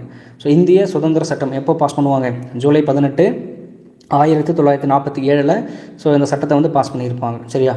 ஸோ அப்போ சட்டத்தை பாஸ் பண்ணிட்டாங்க, இந்தியாவுக்கு வந்து விடுதலை கொடுக்க போகிறாங்க. ஸோ அப்போது 1947 இந்த சட்டத்துக்கு அப்புறம் இந்தியாவுடைய நிலைப்பாட்டில் ஒரு 3 முக்கியமான சேஞ்சஸ் வந்து மாறுது. ஓகேவா? ஸோ என்னென்ன சேஞ்சஸ் வந்து இந்தியா வந்து மாறுது அப்படின்னு பார்ப்போம். ஃபஸ்ட்டு சேஞ்ச், இந்த இந்தியன் இண்டிபெண்டன்ஸ் ஆக்ட் 1947 பாஸ் ஆனதுக்கப்புறம் ஏற்படக்கூடிய முதல் மாற்றம், இந்தியா இப்போது யாருடைய கட்டுப்பாட்டிலும் கிடையாது. இந்தியா வந்து முழுக்க என்ன நாடாக மாறிடுச்சு, ஒரு முழு சுதந்திரம் பெற்ற ஒரு முழு இறையாண்மை கொண்ட நாடாக மாறிடுச்சு. Fully independent and fully சாவர்ஜின் state. ஏன்னா வந்து என்ன பண்ணிட்டாங்க, விடுதலை சட்டம் போட்டு பாஸ் பண்ணி சுதந்திரம் கொடுத்துட்டாங்க. அதுக்கு முன்னாடி வரைக்கும் தான் நம்ம பிரிட்டிஷோடைய கட்டுப்பாடில் இருந்தோம். இந்த சட்டத்துக்கு அப்புறம் நம்ம வந்து என்ன பண்ணியிருந்தோம், தனியான ஒரு நாடாக வந்து அங்கீகரிக்கப்பட்டு ஒரு இறையாண்மை கொண்ட நாடாக வந்து நம்ம மாறிட்டோம். அதுதான் ஃபஸ்ட்டு நம்ம பார்க்கக்கூடிய மாற்றங்கள். 2வது மாற்றங்கள் வந்து என்ன அப்படின்னா, இன்னொரு விஷயமா சொல்லியிருக்காங்க. அதே மாதிரி ஸோ ஃபுல்லி வந்து நம்ம இறையாண்மை கொண்ட நாடாக மாறினதுனால நம்ம என்ன பண்ணிக்கலாம், நமக்கான சட்டங்களை வந்து உருவாக்கிக்கலாம். பிரிட்டிஷ் கவர்மெண்ட்டுடைய சட்டப்படி தான் நம்ம நடக்கணும் அப்படின்ற அவசியம் கிடையாது. நமக்கான சட்டங்களை வந்து நாமளே வந்து உருவாக்கிக்கலாம் அப்படின்னு சொல்லி என்ன சொல்லியிருப்பாங்க. 2வது முக்கியமான விஷயம் அப்படின்னா, நம்மளுக்கான சட்டத்தை இயற்றுவதற்காக நமக்கான லெஜிஸ்லேட்டிவ் பாடி. சரியா? ஸோ லெஜிஸ்லேட்டிவ் பாடி அப்படின்னா சட்டம் இயற்றும் ஒரு அமைப்பு. நமக்கான லெஜிஸ்லேட்டிவ் பாடியை வந்து நாமளே வந்து உருவாக்கிக்கலாம் அப்படின்னு சொல்லி என்ன சொல்லியிருப்பாங்க. ஏன்னா நம்ம தான் வந்து என்ன ஆகிட்டோம், ஃப்ரீடம் வந்து ஆகிட்டோம் இல்லையா? ஸோ அதனால் வந்து சொல்லியிருப்பாங்க. சரியா? ஸோ அந்த விஷயங்கள் வந்து உங்களுக்கு கொடுத்துருப்பாங்க. அதுக்கப்புறம் அதில் வந்து சில எக்ஸாம் ஆஸ்பெக்ட்ஸில் சில 2-3 விஷயங்கள் கொடுத்துருப்பாங்க. நான் அதை மட்டும் உங்களுக்கு ஹைலைட் பண்ணி சொல்லிடுறேன் இந்த பேராகிராஃபில். என்ன சொல்லியிருப்பாங்க அப்படின்னா, ஸோ இண்டிபெண்டன்ஸ் ஆனதுக்கப்புறம் 2 பார்ட்டாக பிரிக்கிறாங்க. ஸோ லெஜிஸ்லேட்டிவ் பாடி, சட்டம், இந்தியாவுக்கான சட்டத்தை இயற்றுவதற்காக ஒரு அமைப்பையும் இந்தியாவுக்கான அரசியல் அமைப்பை உருவாக்குவதற்கு ஒரு பாடியை வந்து பிரிக்கிறாங்க. சரியா? ஸோ இந்தியாவுக்கான சட்டத்தை இயற்றக்கூடிய அந்த விஷயத்துக்கு வந்து யார் வந்து சேர்மனாக இருப்பாங்க அப்படின்னா, ஜிவி மாவலங்கர். எக்ஸாமில் ரிப்பீட்டாக அடிக்கடி கேட்ட கொஷின். சரியா? முதல்ல ஸ்பீக்கர் இல்லை முதல்ல வந்து சேர்மனாக இருந்தது யார் அசம்பிளிக்கு அப்படின்னு சொல்லி கேட்பாங்க. ஜிவி மாவலங்கர். எக்ஸாமில் நிறைய டைம் ரிப்பீட்டாக கேட்ட கொஷின். சரியா? நான் என்ன சொல்ல வரதுன்னு உங்களுக்கு புரியுதா? என்ன சொல்ல வரேன் அப்படின்னா, இந்தியன் இண்டிபெண்டன்ஸ் ஆக்ட், இந்திய விடுதலை சட்டம் வாங்கினதுக்கப்புறம் 3 முக்கியமான விஷயங்கள் வந்து மாறுது. ஒன்று, நாம் முழு சுதந்திரம் பெற்ற இறையாண்மை கொண்ட நாடாக மாறிட்டோம். நமக்கான சட்டங்களை நாமளே வந்து போட்டுக்கலாம். சரியா? ஸோ பிரிட்டிஷோடைய பார்லிமெண்ட்லேருந்து நம்மளை கட்டுப்படுத்த முடியாது, அவங்களோட சட்டத்தைப்படி நம்ம நடக்க முடியாது. ஒன்று. ரெண்டாவது, நமக்குன்னு சொல்லி ஒரு 2 பாடிஸ் வந்து நம்ம உருவாக்குறோம். ஒன்று, இந்திய நாட்டுக்கான சட்டங்களை வந்து உருவாக்குவதற்காக, இந்திய நாட்டுக்கான சட்டங்களை உருவாக்குவதற்கான லெஜிஸ்லேட்டிவ் பாடியை வந்து நாம் வந்து என்ன பண்ணிக்கலாம், உருவாக்கிக்கலாம். அதே மாதிரி இந்திய அரசியலமைப்பை வந்து உருவாக்குவதற்கான அந்த கான்ஸ்டியூண்ட் அசம்பிளி. ஸோ இந்த 2 பாடி வந்து இருக்குது. இந்த கான்ஸ்டியூண்ட் அசம்பிளிக்கு வந்து யார் சேர்மன் அப்படின்னு சொல்லி நம்ம பார்த்துட்டோம். யார்? டாக்டர் ராஜேந்திர பிரசாத். அப்போது இந்த லெஜிஸ்லேட்டிவ் பாடி, இந்த சட்டங்களை ஈட்டுவதற்காக ஒரு அமைப்பு வந்து இப்போ உருவாக்குனாங்க இல்லையா? ஸோ அந்த அமைப்புக்கு வந்து யார் வந்து தலைவர் அப்படின்னா ஜிவி மாவலங்கர். சரியா? ஜிவி மாவலங்கர். எக்ஸாம்ஸில் நிறைய டைம் வந்து என்ன பண்ணியிருப்பாங்க, இந்த கொஷினை வந்து கேட்டிருப்பாங்க, ஞாபகம் வச்சுக்கோங்க. சரியா? நிறைய டைம் வந்து இந்த கொஷின்ஸ் வந்து கேட்டிருப்பாங்க. ஓகேவா? ஸோ அடுத்து, ஸோ இந்த 2 ஃபங்க்ஷனை வந்து உங்களுக்கு எப்போ வந்து உங்களுக்கு கண்டினியூ ஆச்சு? ஸோ ஃபோன் வந்துகிட்டே இருக்குது, ஸோ கோச்சிக்காதீங்க. சரியா? சரி, ஓகே. ஸோ இந்த 2 ஃபங்க்ஷனை வந்து உங்களுக்கு எப்போ வந்து கண்டினியூ ஆகிருக்கும் அப்படின்னா நவம்பர் 26, 1949 வரைக்கும் வந்து இந்த ஃபங்க்ஷன் வந்து உங்களுக்கு கண்டினியூ ஆகும். எந்த ஃபங்க்ஷன்? இந்த சட்டம் ஏற்றக்கூடிய இந்த லெஜிஸ்லேட்டிவ் பாடியும் அண்ட் தென் இந்த அரசியலமைப்பு உருவாக்கக்கூடிய இந்த கான்ஸ்டியூண்ட் அசம்பிளி. ஸோ இதனுடைய ஃபங்க்ஷன் வந்து உங்களுக்கு அப் டு நவம்பர் 26, 1949 வரைக்கும் வந்து என்ன ஆகும், கண்டினியூ ஆகிட்டு இருக்கும் அப்படின்னு சொல்லி கொடுத்துருப்பாங்க. சரியா? ஸோ அதுக்கப்புறம் அப்படி நாட்கள் வந்து போயிட்டே இருக்கும். ஸோ இப்போ வந்து உங்களுக்கு என்ன அப்படின்னா ஸ்ட்ரென்த்து வந்து உங்களுக்கு என்ன ஆகும், அந்த விஷயங்கள் வந்து மாற்றி கொடுத்துருப்பாங்க. இப்போது டோட்டல் ஸ்ட்ரென்த்து என்னவா குறையும் அப்படின்னா 299 வந்து குறையும். ஸோ இதுக்கு முன்னாடி மொத்தமாக 389 பேர் வந்து இருந்தாங்க. சரியா? ஸோ அந்த 389 பேர் கொண்ட அந்த ஸ்ட்ரென்த்து இப்போ வந்து உங்களுக்கு என்னவா மாறும், 299 வந்து மாறும். சரியா? ஸோ அதுக்கான கால்குலேஷன்ஸை கீழே கொடுத்துருப்பாங்க. எதனால் அப்படின்னா, ஸோ பிரிட்டிஷுக்கு வந்து ஒதுக்கியிருந்தாங்க இல்லையா 296 சீட்ஸு, அந்த 296 சீட்ஸ் அப்படின்றது 229 மாறும். ஏன்னா வந்து சில பேர் என்ன பண்ணிடுவாங்க, வெளியில் போயிடுவாங்க. சரி, அதனால் வந்து இந்த எண்ணிக்கை வந்து மாறும். 296 229 மாறும். பிரின்ஸ்லி ஸ்டேட்ஸ் 93 70 வந்து மாறும். சரியா? ஸோ அதை சேர்த்து தான் வந்து உங்களுக்கு 299 பேர். முதல்ல வந்து இந்த அரசியலமைப்பு நிர்ணய சபை உருவாக்கும் போது 389 மெம்பர்ஸ் இருப்பாங்க. சரி, அப்படியே காலங்கள் போக போக அந்த கவுண்டிங்ஸ் வந்து உங்களுக்கு குறைஞ்சிரும். ஸோ மொத்தமாக வந்து இப்போது 291 பேர் வந்து என்ன பண்ணுவாங்க, இந்த டைமில் வந்து இருப்பாங்க. சரியா? ஸோ அதை தான் வந்து உங்களுக்கு என்ன பண்ணியிருக்காங்க, கொடுத்துருக்காங்க. ஓகேவா? ஸோ எந்த டேட் அப்படின்னா டிசம்பர் 31, 1947. ஸோ அந்த டேட் படி வந்து உங்களுக்கு டோட்டல் ஸ்ட்ரென்த் வந்து எவ்வளோவா இருக்குது, 299 வந்து இருக்கும். சரியா? ஸோ இதை தான் வந்து உங்களுக்கு கொடுத்துருப்பாங்க.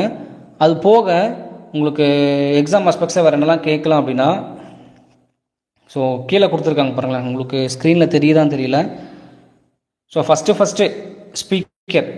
ஸ்பீக்கராக இருந்தவர் யார், இந்தியன் கான்ஸ்டியூண்ட் அசம்பிளிஸில். சரி, ஃபஸ்ட்டு இந்தியாவுடைய அந்த லெஜிஸ்லேச்சருக்கு வந்து யார் வந்து ஸ்பீக்கராக இருந்தாங்க அப்படின்னு சொல்லி கேட்பாங்க, ஜிவி மாவலங்கர். இதை நான் சொல்லிட்டேன், எக்ஸாம்ஸில் அடிக்கடி கேட்குற கொஷின். ஓகேவா? ஸோ அதை வந்து பார்த்து வச்சுக்கோங்க. சரி, ஓகே. ஸோ அடுத்து வேறு என்ன முக்கியமான விஷயங்கள்லாம் வந்து எக்ஸாம்ஸில் கேட்கலாம் அப்படின்னா, இந்தியா வந்து காமன்வெல்த் நாடுகள் வந்து சேர்ந்துருக்கும். எப்போ அப்படின்னா மே 1949. இதுவும் எக்ஸாம்ஸில் கேட்டிருக்காங்க. இந்தியா வந்து காமன்வெல்த் நாடுகளில் வந்து சேர்ந்துருக்கும். எப்போ அப்படின்னா மே 1949 சேர்ந்துருக்கும். எக்ஸாம்ஸில் நிறைய டைம் கேட்டிருக்காங்க. அதே மாதிரி வந்து இந்திய நாட்டுக்கான நேஷ்னல் ஃப்ளாக், தேசிய கொடியை வந்து என்ன பண்ணியிருப்பாங்க, அடாப்ட் பண்ணியிருப்பாங்க. ஜூலை 22, 1947. ஜூலை 22, 1947 இந்தியா அவங்களுக்கான தேசிய கொடியை வந்து அக்செப்ட் பண்ணிகிட்ருப்பாங்க. அவங்களுக்கான நேஷ்னல் ஆந்தம் எப்போ வந்து அக்செப்ட் பண்ணுவாங்க, ஜனவரி 24, 1950. இதெல்லாம் எக்ஸாம்பிள் நிறைய டைம் கேட்டிருக்காங்க, ஸ்டாட்டிக்காகவே கேட்டிருக்காங்க. சரியா? ஸோ டேட்டை மட்டும் என்ன பண்ணிடுவாங்க, மாற்றி வந்து கொடுத்துருவாங்க. மாற்றி கொடுத்துட்டு எது சரி எது தப்பு அப்படின்னு மாதிரி கேட்பாங்க.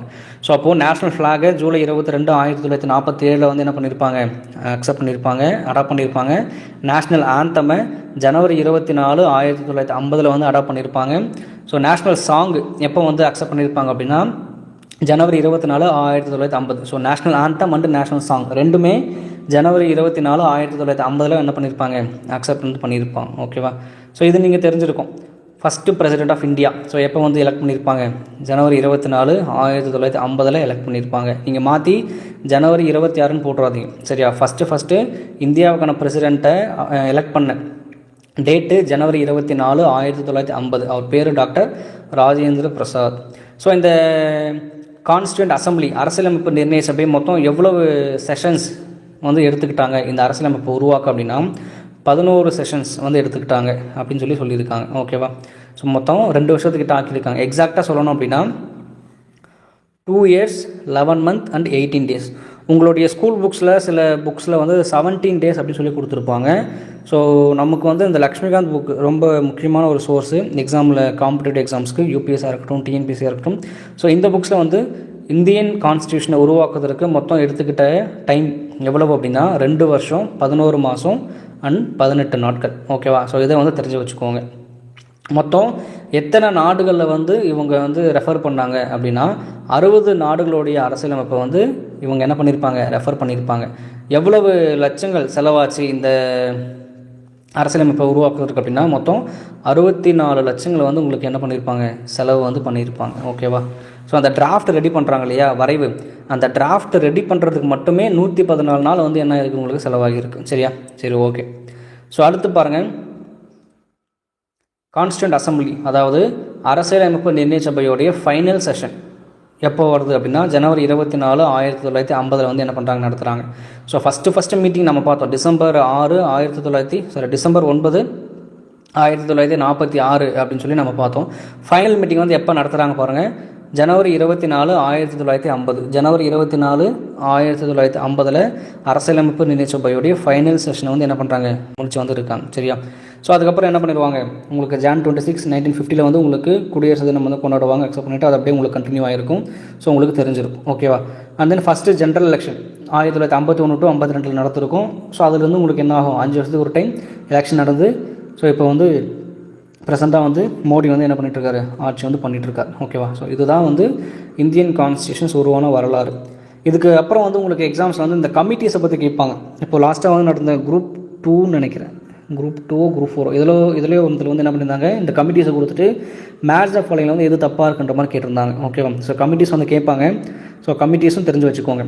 ஸோ இந்த கமிட்டிஸ் வந்து இந்த கான்ஸ்டியூஷனை உருவாக்கும்போது இந்த வேலையை நீ பார்த்துக்கோ. இப்போ எக்ஸாம்பிளுக்கு நம்ம காலேஜில் இல்லை நம்ம வீட்லேயே வந்து ஒரு ஃபங்க்ஷன் நடக்குது அப்படின்னா, ஸோ சாப்பாடு போடுற இடத்துல நீ பார்த்துக்கோ, ஸோ பொண்ணு மாப்பிளுடைய வரவேற்பு நீங்கள் பார்த்துக்கோ அப்படின்னு சொல்லி என்ன பண்ணியிருப்பாங்க, ஃபங்க்ஷன்ஸ் வந்து நம்மளுடைய ரிலேட்டிவ் மத்தியில் இல்லை நம்மளோட ஃப்ரெண்ட்ஸ் அண்ட் ஃபேமிலிஸ் மத்தியில் வந்து பிரித்து கொடுத்துருப்போம். அதே மாதிரி தான் இந்த அரசியலமைப்பு நிர்ணய சபை உருவாக்கும் போது இந்த வேலைகளை வந்து நீங்கள் பார்த்துக்கோங்கன்னு சொல்லி ஒரு கமிட்டிஸ் உருவாக்கி என்ன பண்ணியிருப்பாங்க, பிரித்து வந்து கொடுத்துருப்பாங்க. அந்த கமிட்டிஸ் தான் வந்து இங்கே கொடுத்துருக்காங்க. ஸோ மொத்தம் வந்து மேஜர் கமிட்டி வந்து மொத்தம் 8. சரியா? மைனர் கமிட்டிஸ் வந்து ஒரு 13. எக்ஸாமில் கேட்பாங்க, ஞாபகம் வச்சுக்கோங்க. மேஜர் கமிட்டி ஒரு 8, மைனர் கமிட்டிஸ் வந்து ஒரு 13. ஓகேவா? ஸோ நான் உங்களுக்கு அப்படியே ஸ்க்ரீனில் வந்து நான் உங்களுக்கு காமிக்கிறேன். ஜஸ்ட் நீங்கள் என்ன பண்ணிக்கோங்க, இதை மனப்பாடம் பண்ணிக்கோங்க. யார் யார் எந்த கமிட்டிக்கு சேர்மேனாக வந்து இருந்தாங்க அப்படின்னு சொல்லி அந்த கமிட்டி பேரை கொடுத்து சைடில் வந்து அவங்களுடைய பேரை வந்து கொடுத்துருப்பாங்க. நான் ஸ்க்ரீனில் வந்து உங்களுக்கு காமிக்கிறேன். ஒரு ஸ்க்ரீன்ஷாட் எடுத்துக்கோங்க, இல்லை மேபி நீங்கள் வீடியோஸ் வந்து பார்த்து நோட்ஸ் எடுக்கும்போது அந்த நேமை வந்து நீங்கள் என்ன பண்ணிக்கலாம், நோட் பண்ணிக்கலாம். சரியா? நான் ஸ்லோவாக மூவ் பண்ணுறேன், உங்களுக்கு தெரியும் நினைக்கிறேன். So 8 minor committee, 8 major committee, 13 minor committee. 8 major committee, 13 minor committee. சரியா? ஸோ உங்களுக்கு தெரியும் நினைக்கிறேன். ஸ்க்ரீனில் தெரியுதா? ஸோ தெரிஞ்சால் ஜஸ்ட் கமெண்ட்டில் ஒரு எஸ்ன்னு சொல்லுங்கள். ஸோ ஒரு 16 பேர் இருக்கீங்க. ஸோ புதுசாக இருக்கக்கூடியவங்களாக இருந்தால் சப்ஸ்கிரைப் பண்ணிக்கோங்க. நம்ம டெய்லி வந்து பாலிட்டி கிளாஸஸ் போட போகிறோம். இன்றைக்கி ஃபஸ்ட் டே கிளாஸஸ் போட்டுட்ருக்கோம். Making of Indian constitution Laxmikanth புக்கில் இருந்து தான் நம்ம போட்டுட்ருக்கோம். ஸோ நிறைய பேர் படிச்சிருக்க மாட்டீங்க, புக்கு இங்கிலீஷில் இருக்கும். ஸோ நான் உங்களுக்கு அதை தமிழில் வந்து நான் சொல்லிகிட்ருக்கேன். சரியா? ஸோ இந்த புக் ஃபுல்லாகவே நான் படிச்சிருக்கேன். அதனால் ஜஸ்ட் நம்ம படித்து தெரிஞ்சுக்கிட்ட விஷயங்களை நம்ம ஸ்டூடெண்ட்ஸ்க்கு சொல்லுவோம் அப்படின்றதுக்காக ஒரு கிளாஸஸ் மாதிரி லைவில் டெய்லி போயிட்டுருக்க ஒரு பிளான் போட்டிருக்கோம். ஸோ ஒரு 16 பேர் இருக்கீங்க. மேபி நீங்கள் 16 பேருமே புதுசாக இருந்தீங்கன்னா ஸோ கொஞ்சம் சப்ஸ்கிரைப் பண்ணி நம்ம சேனலை சப்போர்ட் பண்ணுங்கள். சரியா? சரி, ஓகே. அந்த கமிட்டிஸை நான் அப்படியே ஸ்க்ரோல் பண்ணுறேன். நீங்கள் வந்து என்ன பண்ணிக்கோங்க, நோட் பண்ணிக்கோங்க. 8 மேஜர் கமிட்டி, 13 மைனர் கமிட்டிஸ். அதில் முக்கியமானது டிராஃப்டிங் கமிட்டி. வரைவு குழுவை வந்து எக்ஸாமில் ரிப்பீட்டாக கேட்பாங்க. அதில் முக்கியமானது டிராஃப்டிங் கமிட்டி. சரியா? டிராஃப்டிங் கமிட்டி வந்து எப்போ போட்டாங்க அப்படின்னு கேட்பாங்க. ஆகஸ்ட் 29, 1947. டிராஃப்டிங் கமிட்டியை எப்போ போட்டாங்கன்னு சொல்லி கேட்பாங்க. நல்லா ஞாபகம் வச்சுக்கோங்க. ஆகஸ்ட் 29, 1947. இந்த டிராஃப்டிங் கமிட்டியில் மொத்தம் எத்தனை பேர்? மொத்தம் 7 பேர். சரியா? ஸோ மொத்தம் 7 பேர். அம்பேத்கர், டாக்டர் பிஆர் அம்பேத்கர் உட்பட மொத்தம் 7 பேர். ஆகஸ்ட் 29, 1947 வந்து போட்டிருப்பாங்க. அந்த 7 பேர் யார் யாருன்னு பார்த்துடலாமா? ஸோ ஃபஸ்ட்டு சேர்மேன், இந்த டிராஃப்டிங் கமிட்டியோட சேர்மேனு, இந்த வரைவு கமிட்டியோட சேர்மேனு டாக்டர் பிஆர் அம்பேத்கர் தான். சரியா? அதுக்கப்புறம் மெம்பர்ஸ் பார்ப்போம். N Gopalaswami Ayyangar, Alladi Krishnaswami Iyer, doctor KM Munshi, Syed Mohammad Saadulla, N Madhava Rao, so அதுக்கப்புறம் TT கிருஷ்ணமாச்சாரி. ஓகேவா? ஸோ இந்த N மாதவராவுக்கு முன்னாடி BL மிட்டர் அப்படின்னு சொல்லி ஒருத்தர் தான் வந்து இனிஷியலாக போட்டிருப்பாங்க. அந்த BL மிட்டர் வந்து என்ன பண்ணிடுவார், ரிசைன் பண்ணிடுவார். எனக்கு வந்து உடம்பு முடியல அப்படின்ற காரணத்தை சொல்லி நான் வந்து இந்த டிராஃப்டிங் கமிட்டிலேருந்து விலகிக்கிறேன் அப்படின்னு சொல்லி அந்த BL மிட்டர் சொல்லிடுவார். ஸோ அந்த BL மிட்டருக்கு அப்புறம் தான் யார் போட்டிருப்பாங்க, N மாதவராவ் அப்படின்றவங்கள போட்டிருப்பாங்க. அதே மாதிரி ஃபஸ்ட்டு வந்து DP கெய்தான் அப்படின்றவங்களாம் போட்டிருப்பாங்க. ஆனால் அந்த DP கெய்தான் அப்படின்றவங்க என்ன பண்ணிடுவார், 1948 இறந்துருவார். ஸோ அதுக்கப்புறம் தான் அந்த கெய்தானுக்கு பதிலாக TT கிருஷ்ணமாச்சாரியை போட்டிருப்பாங்க. ஸோ இதெல்லாம் எக்ஸாம்ஸில் கேட்டிருக்காங்க. ஸோ மொத்தம் எத்தனை மெம்பர், 7 மெம்பரு. இதுக்கு யார் சேர்மேனு, டாக்டர் BR அம்பேத்கர். இந்த டிராஃப்டிங் கமிட்டி எப்போ போட்டாங்க, ஆகஸ்ட் 29, 1947 போட்டாங்க. ஸோ யார் யாரை மாற்றினாங்க, யாரை ரீப்ளேஸ் பண்ணாங்க அப்படின்ற விஷயங்களையும் கேட்பாங்க. சரியா? ஸோ அதையும் தெரிஞ்சு வச்சுக்கோங்க. ஸோ நான் நடத்தக்கூடியது உங்களுக்கு புரியுதா? ஜஸ்ட் நான் மாட்டுன்னு சொல்லிகிட்டே இருக்கேன். கிட்டத்தட்ட வந்து ஒரு 50 மினிட்ஸாக நான் மட்டுமே வந்து ஸ்லோவாக பேசிகிட்டு இருக்கேன். நான் நடத்தக்கூடியது ஓகேவாக இருக்கா? ஏதாச்சும் உங்களுக்கு குறைகள் நிறைகள் இருந்துச்சுன்னா நீங்கள் கமெண்ட்டில் சொல்லுங்கள். ஒரு 15 பேர் லைவில் இருக்கீங்க. சரியா? நான் நடத்துகிறது புரியுதா? ஃபாஸ்ட்டாக போகிறோன்னா இல்லை உங்களுக்கு ஏதாச்சும் இஷ்யூஸ் இருந்துச்சு அப்படின்னா தாராளமாக கமெண்ட்டில் சொல்லுங்கள். சரியா? சரி, ஓகே. ஸோ இது வந்து உங்களுக்கு எக்ஸாம்ஸ் வந்து கேட்பாங்க. சரி, ஓகே. இந்த டிராஃப்டிங் கமிட்டியை ஃபார்ம் பண்ணிட்டாங்க. இந்த டிராஃப்டிங் கமிட்டி வந்து முதல் வரைவை வந்து என்ன பண்ணுறாங்க, ரெடி பண்ணுறாங்க, பப்ளிஷ் பண்ணுறாங்க. எப்போது, February 1948. இது எல்லாமே எக்ஸாமில் கேட்டிருக்கான்.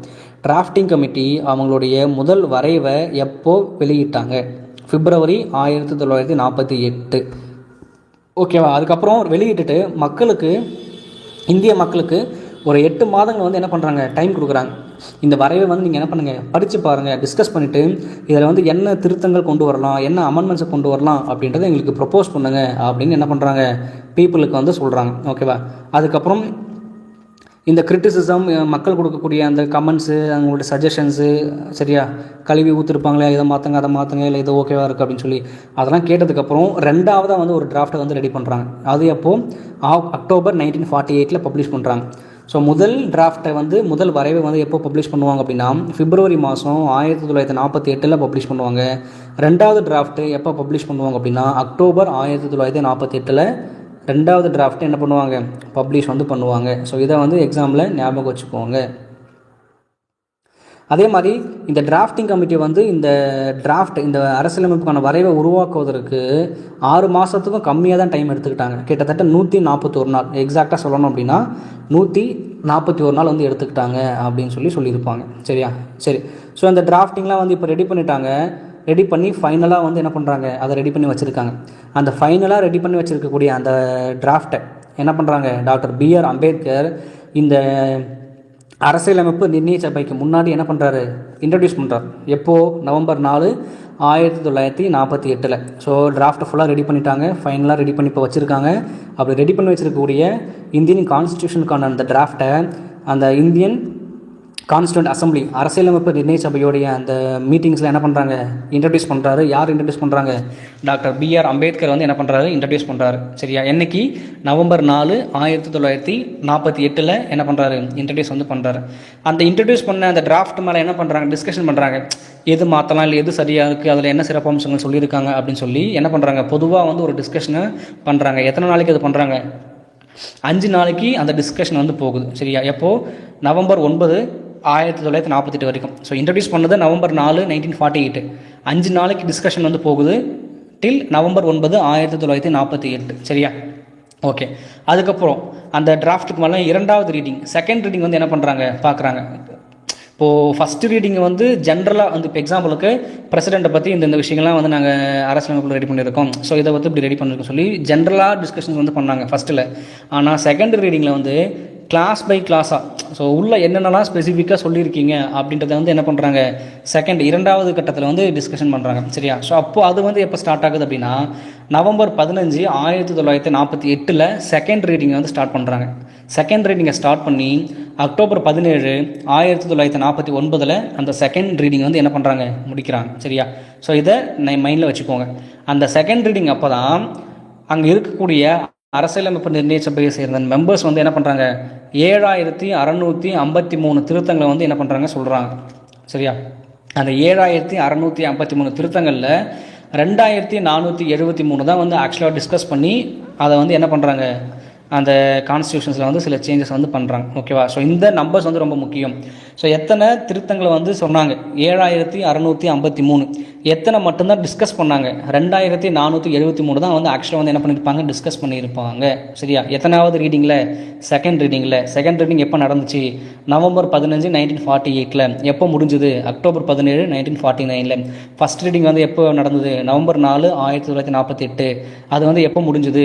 நவம்பர் 9, 1948. எத்தனை நாள் நடந்துச்சு? 5 நாள் நடந்துச்சு. யார் வந்து அதை இன்ட்ரடியூஸ் பண்ணாங்க? B.R. அம்பேத்கர் என்ன பண்ணியிருப்பார், அதை இன்ட்ரடியூஸ் பண்ணியிருப்பார். ஓகேவா? ஸோ இப்போ ஃபஸ்ட்டு முடிஞ்சது, செகண்ட் முடிஞ்சது. மூன்றாவதாக வந்து ஒரு ரீடிங் வந்து பண்ணுறாங்க. அந்த உருவாக்கின டிராஃப்ட் மேலே மூன்றாவதாக வந்து என்ன பண்ணுறாங்க, ஒரு ரீடிங் வந்து பண்ணுறாங்க. ஸோ அது வந்து எப்போ நடக்குது அப்படின்னா நவம்பர் 14, 1949. மூன்றாவதாக அந்த உருவாக்கப்பட்ட அந்த டிராஃப்ட் மேலே வந்து என்ன பண்ணுறாங்க, பேசுகிறாங்க, ரீடிங் வந்து பண்ணுறாங்க. நவம்பர் 14, 1949. சரியா? ஸோ அம்பேத்கர் வந்து என்ன பண்ணுறாரு, ஒரு மோஷனை வந்து மூவ் பண்ணுறாரு. இந்த மாதிரி நாங்கள் கான்ஸ்டியூட் அசம்பிளி சார்பாக நாங்கள் வந்து என்ன பண்ணியிருக்கோம், இந்தியாவுக்கான அரசியலமைப்பு உருவாக்கியிருக்கோம் அப்படின்னு சொல்லி அதை பாஸ் பண்ணுறாங்க. அதுக்கப்புறம் அவர் பாஸ் பண்ண அந்த ரெசல்யூஷன், சரியா? ஸோ அந்த ரெசல்யூஷன்ஸ் வந்து என்ன பண்ணிக்கிறாங்க, அக்செப்ட் பண்ணிக்கிறாங்க. அது அக்செப்ட் பண்ண டேட்டு தான் நவம்பர் 26, 1949. எக்ஸாமில் அடிக்கடி கேட்குற கொஷின். சரியா? ஸோ இந்தியன் கான்ஸ்டியூஷனை கான்ஸ்டியூண்ட் அசம்பிளி எப்போ அக்செப்ட் பண்ணாங்க, எப்போ பாஸ் பண்ணாங்க அப்படின்னு கேட்பாங்க. சரியா? ஸோ இது வந்து ரொம்ப ரொம்ப முக்கியமானது, ஞாபகம் வச்சுக்கோங்க. ஸோ அந்த ரெசல்யூஷன்ஸ் வந்து எப்போ அக்செப்ட் பண்ணிக்கிட்டாங்க? நவம்பர் 26, 1949. எக்ஸாமில் ரிப்பீட்டாக கேட்குற கொஷின், கான்ஸ்டியூஷன் ஆஃப் இந்தியா எப்போ அடாப்ட் பண்ணப்பட்டது? நவம்பர் 26, 1949. சரி, ஓகே, அடாப்ட் பண்ணிட்டா போதுமா? அங்கே இருக்கக்கூடிய மெம்பர்ஸ் வந்து என்ன பண்ணணும், கையெழுத்து போடணும். சரியா? ஸோ எத்தனை மெம்பர்ஸ் வந்து கையெழுத்து போட்டாங்க? 299 மெம்பர்ஸ் வந்து மொத்தமாக இருந்தாங்க. அந்த 299 மெம்பர்ஸில் 284 பேர் மட்டும் தான் சைன் பண்ணியிருப்பாங்க. நம்ம முன்னாடியே சொன்னோம், மொத்தம் 389 மெம்பர்ஸ். அந்த மெம்பர்ஸோடைய கவுண்டிங் வந்து உங்களுக்கு 299 குறைஞ்சிரும். யார் யார் எவ்வளவு குறைஞ்சாங்க, வெளியில் போனாங்க அப்படின்றத நான் சொன்னேன். சரியா? ஸோ இப்போ மொத்தமாக இருக்கக்கூடியதில் 299 மெம்பர்ஸில் வெறும் 284 மெம்பர்ஸ் மட்டும்தான் என்ன பண்ணியிருப்பாங்க, அந்த இந்தியன் கான்ஸ்டியூஷன் வந்து அக்செப்ட் பண்ணிக்கிட்டு சைன் பண்ணியிருப்பாங்க. இது எக்ஸாமில் கேட்பாங்க. ஓகேவா? அதே மாதிரி இந்த அரசியலமைப்பு வந்து சைன் பண்ணுறாங்க இல்லையா, அக்செப்ட் பண்ணிட்டாங்க இல்லையா, அக்செப்ட் பண்ணிக்கும்பொழுது ப்ரியாம்பிள் முகப்புரை இருந்துச்சா இல்லையான்னு கேட்பாங்க. நிறைய டைம் கேட்டிருக்காங்க. ஸோ இந்தியன் கான்ஸ்டியூஷன் வந்து அடாப்ட் பண்ணப்பட்ட டேட்டு நவம்பர் 26, 1949. அப்போ அடாப்ட் பண்ணும்போது இந்தியன் கான்ஸ்டியூஷன்ஸில் முகவுரை இருந்தது, ப்ரியாம்பிள் இருந்துச்சு. 395 ஆர்டிகல்ஸ் வந்து அப்போ ரெடி பண்ணி கொடுத்தாங்க. 8 ஷெட்யூல்ஸ், 8 அட்டவணைகள் வந்து என்ன பண்ணியிருந்தாங்க, அப்போது உருவாக்கி கொடுத்துருந்தாங்க. 22 பார்ட், 22 பகுதிகள் வந்து என்ன பண்ணியிருப்பாங்க, அப்போ உருவாக்கி கொடுத்துருப்பாங்க. சரியா? இப்போ ப்ரெசென்ட்டாக எத்தனை ஆர்டிகல்ஸ் இருக்குது? 400 மேலே போயிடுச்சு. சரியா? 435, 460 மேலே போயிடுச்சு. 12 ஷெட்யூலு, 25 பார்ட். சரியா? 12 அட்டவணைகள், 25 பகுதியாக வந்து இப்போ மாறிடுச்சு. இதுவும் எக்ஸாமில் கேட்பாங்க. அரசியலமைப்பு அக்செப்ட் பண்ணும்பொழுது எத்தனை ஆர்டிகல் இருந்துச்சு, எத்தனை ஷெட்யூல் இருந்துச்சு, எத்தனை பார்ட் இருந்துச்சு, ப்ரியாம்பிள் அப்போ இருந்துச்சா இல்லையா அப்படின்னு கேட்பாங்க. இப்போது ப்ரெசென்ட்டாக எத்தனை ஷெட்யூல் இருக்குது, எத்தனை பார்ட் இருக்குது, எத்தனை ஆர்டிகல் இருக்குது அப்படின்றதெல்லாம் கேட்பாங்க. ஞாபகம் வச்சுக்கோங்க, எக்ஸாம்ஸில் அடிக்கடி கேட்கக்கூடிய கொஷின். அதே மாதிரி இந்த இந்திய அரசியலமைப்பு உருவாக்கி கொடுத்ததுக்காக B.R. அம்பேத்கர் என்ன சொல்லியிருப்பாங்க, இந்திய அரசியலமைப்பின் தந்தை, the father of constitution of India, father of constitution of India, இந்திய அரசியலமைப்புடைய தந்தை அப்படின்னு டாக்டர் B.R. அம்பேத்கர் வந்து என்ன பண்ணியிருப்பாங்க, சொல்லியிருப்பாங்க. அதுவும் எக்ஸாமில் கேட்பான். அதே மாதிரி chief architect of the constitution of India, இந்திய கான்ஸ்டிடியூஷனுடைய ஒரு முக்கிய என்ன சொல்கிறது, ஆர்கிடெக்ட் அப்படின்னா ஒரு கட்டுமானியா? சரியா? ஸோ எனக்கு அது தமிழில் வரல, நீங்கள் தெரிஞ்சுக்கோங்க. Chief architect. சரியா? Chief architect of constitution of India அப்படின்னு சொல்லுவாங்க. இது ரெண்டுமே எக்ஸாமில் வந்து என்ன பண்ணியிருக்காங்க, கேட்டிருக்காங்க. சரியா? ஓகே. ஸோ அடுத்து வருஷம் வருஷம் நம்ம என்ன பண்ணுறோம், நவம்பர் 26. ஸோ அந்த நம்மளுடைய இந்தியன் கான்ஸ்டியூஷன் அக்செப்ட் பண்ணிக்கிட்ட டேட்டை நம்ம என்ன பண்ணுறோம், கான்ஸ்டியூஷன் டேவாக நாம் செலிப்ரேட் பண்ணுறோம். அந்த கான்ஸ்டியூஷன் டே, இந்திய அரசியலமைப்பு தினம் நம்ம எந்த வருஷத்துலேருந்து செலிப்ரேட் பண்ணுறோம் அப்படின்னா நவம்பர் 19, 2015. ஸோ மோடி ஆட்சி ஏற்று ஒரு வருஷம் கழித்து என்ன பண்ணுறாரு, நவம்பர் 19, 2015 கவர்மெண்ட் ஆஃப் இந்தியா என்ன பண்ணுது, டிசைட் பண்ணுறாங்க. இதுக்கப்புறம் நாம் ஒவ்வொரு ஆண்டும் நவம்பர் 26 இந்திய அரசியலமைப்பு தினமாக கொண்டாடப்படும் அப்படின்னு என்ன பண்ணுறாங்க, சொல்கிறாங்க. சரியா? கான்ஸ்டியூஷன் டே நவம்பர் 26. இதை வந்து எப்போது கொண்டாடுறாங்க அப்படின்னா, எந்த வருஷத்துலேருந்து கொண்டாடுறாங்க அப்படின்னா, நவம்பர் 19, 2015 தான் வந்து இதை ஸ்டார்ட் பண்ணுறாங்க. சரியா, இதுவும் தெரிஞ்சு வச்சுக்கோங்க. இங்கிலீஷில் வந்து கான்ஸ்டியூஷன் டே, ஹிந்தியில் சம்விதான் திவாஸ் அப்படின்னு சொல்லுவாங்க. ஹிந்தியில் சம்விதான் திவாஸ் அப்படின்னு சொல்லுவாங்க. எக்ஸாமில் கேட்பாங்க, ஞாபகம் வச்சுக்கோங்க. சரியா, ஓகே. சரி, ஓகே. இப்போ இந்தியன் கான்ஸ்டியூஷன் வந்து நடைமுறைப்படுத்திட்டாங்க. ஓகேவா? ஸோ இந்தியன் கான்ஸ்டியூஷன்ஸை வந்து நடைமுறை வந்து படுத்திட்டாங்க. ஸோ அப்போ நடைமுறைப்படுத்தினதுக்கப்புறம் அந்த அந்த டைமில் வேறு என்ன விஷயங்கள்லாம் வந்து அப்போ அக்செப்ட் பண்ணிக்கிட்டாங்க அப்படின்னா, ஒரு 15 ஆர்டிக்கல் அந்த பீரியடில் வந்து என்ன பண்ணிக்கிறாங்க, அக்செப்ட் வந்து பண்ணிக்கிறாங்க. எக்ஸாமில் கேட்பாங்க.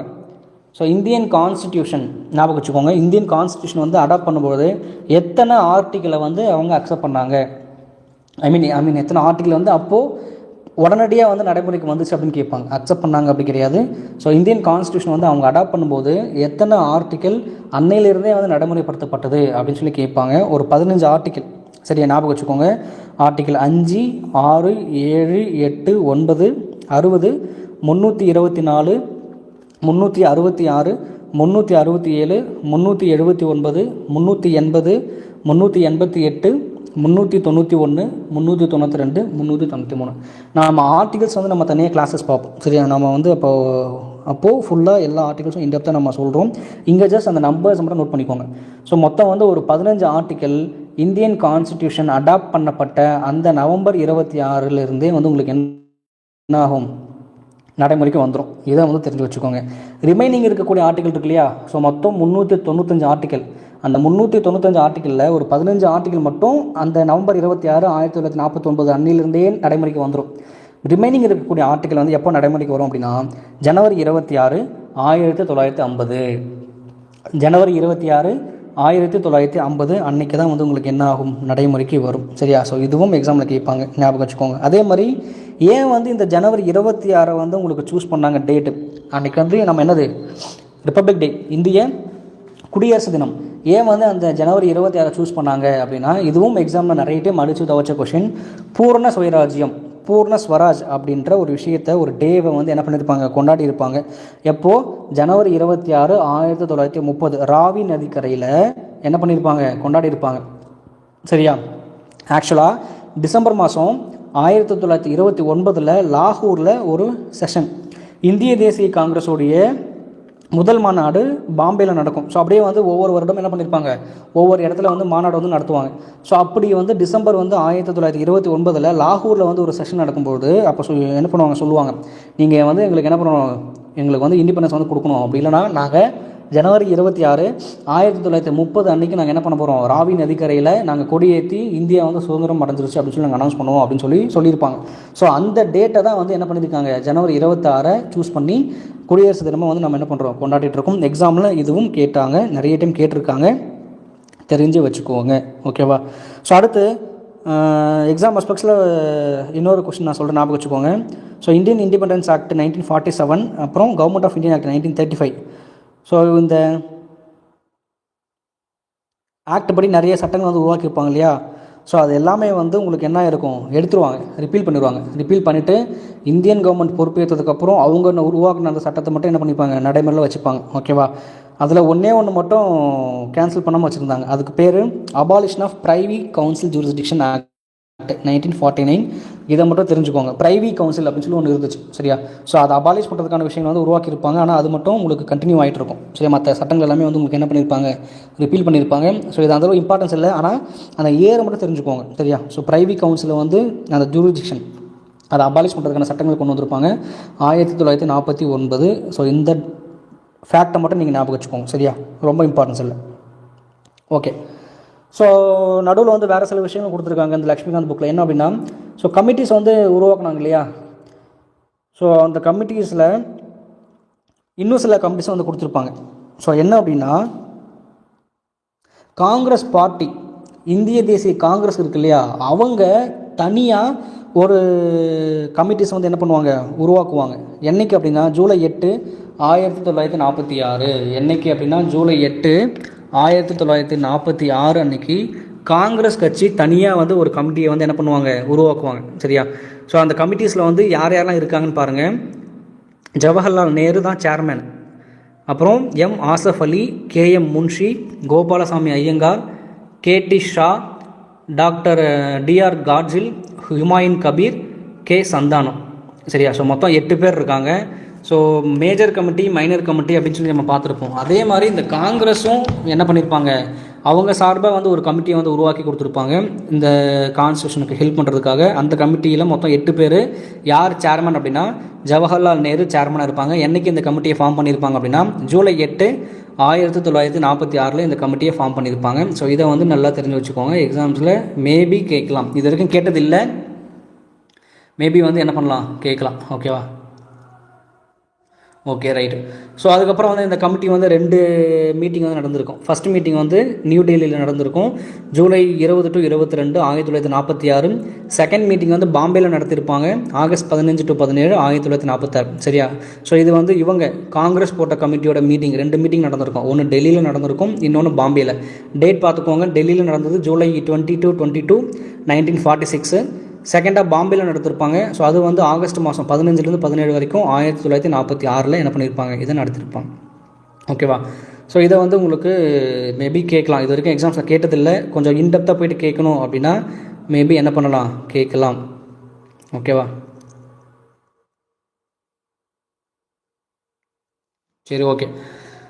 ஸோ அடுத்து வந்து கிரான்வில் ஆஸ்டின் அப்படின்னு சொல்லி ஒரு அமெரிக்க அரசியலமைப்பு வல்லுநர், அமெரிக்கன் கான்ஸ்டியூஷன் எக்ஸ்பர்ட், ஒரு விஷயத்தை வந்து மேற்கோள் வந்து பண்ணியிருப்பார்.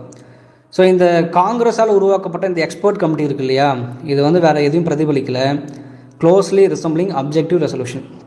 ஜவஹர்லால் நேரு கொண்டு வந்த குறிக்கோள் தீர்மானத்தை தான் வந்து இதுவும் என்ன பண்ணுது, பிரதிபலிக்குது. காங்கிரஸால் கொண்டு வரப்பட்ட இந்த 8 மெம்பர் கொண்ட கமிட்டி, எக்ஸ்பர்ட் கமிட்டி, இந்த கமிட்டி வந்து எதை தான் பிரதிபலிக்குது, ஜவஹர்லால் நேருவால் கொண்டு வந்த குறிக்கோள் தீர்மானத்தை தான் வந்து பிரதிபலிக்குது அப்படின்னு சொல்லி கிரான்வில் ஆஸ்டின் வந்து என்ன பண்ணியிருப்பாங்க, சொல்லியிருப்பாங்க. ஓகேவா? ஸோ இதை ஞாபகம் வச்சுக்கோங்க. சரி, ஓகே. ஸோ கான்ஸ்டியூஷன்லாம் வந்து உருவாக்கி முடிச்சிட்டாங்க, சட்டங்களை கொண்டு வந்துட்டாங்க, அக்செப்ட் பண்ணிக்கிட்டாங்க. ஸோ நம்ம என்ன தான் வந்து நல்லது பண்ணாலும், என்ன தான் வந்து செஞ்சாலும் ஒரு 4 பேர் வந்து 4 விதமாக பேசுவாங்க. குறை சொல்லக்கூடிய ஆளுங்க எப்பயுமே இருந்துகிட்டு தான் இருப்பாங்க.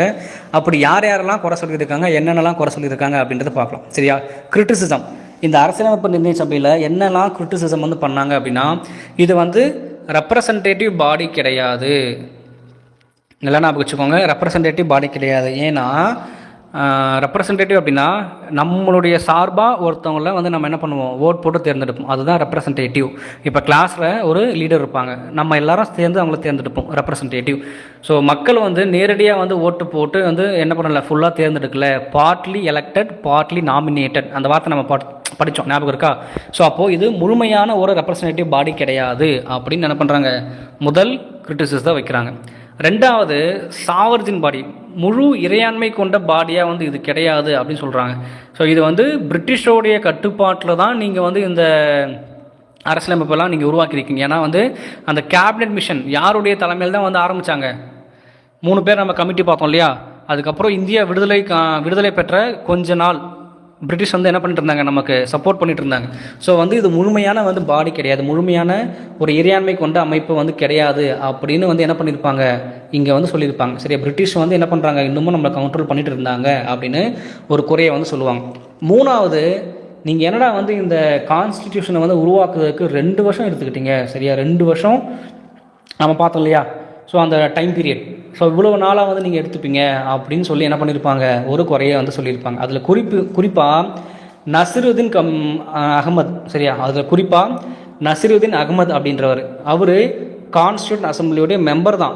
சரியா? அவர் என்ன பண்ணியிருப்பார், ஏளனமாக இதை வந்து டிராஃப்டிங் கமிட்டி கிடையாது, ட்ரிஃப்டிங் கமிட்டி அப்படின்னு வந்து என்ன பண்ணியிருப்பார், ஏளனமாக சொல்லியிருப்பார். இது வந்து டிராஃப்டிங் கமிட்டி கிடையாது, ட்ரிஃப்டிங் கமிட்டி அப்படின்னு ஏளனமாக வந்து நசிருதீன் அகமது வந்து சொல்லியிருப்பார். அடுத்து, இந்த அரசியலமைப்பு நிர்ணய சபையில் காங்கிரஸை சேர்ந்தவங்க தான் நிறைய இருக்காங்க. பார்த்தோம், காங்கிரஸ் வந்து எத்தனை பேர், 208 சீட்டை வந்து காங்கிரஸ் வந்து வின் பண்ணுச்சு அப்படின்னு பார்த்தோம். ஸோ காங்கிரஸை சேர்ந்தவங்க தான் நிறைய பேர் இருக்காங்க அப்படின்னு என்ன பண்ணாங்க, குறை சொன்னாங்க. சரியா? அதில் ஸ்பெசிஃபிக்காக கிரான்வில் ஆஸ்டின் அப்படின்றவர் என்ன சொல்லியிருக்காரு, ஒரு விஷயத்தை சொல்லியிருக்காரு. இந்த மேற்கோள்கள் எல்லாமே எக்ஸாமில் கண்டிப்பாக கேட்பாங்க, அதனால் வந்து நோட் பண்ணி எழுதி வச்சுக்கோங்க, நிறைய டைம் எக்ஸாமில் கேட்பாங்க.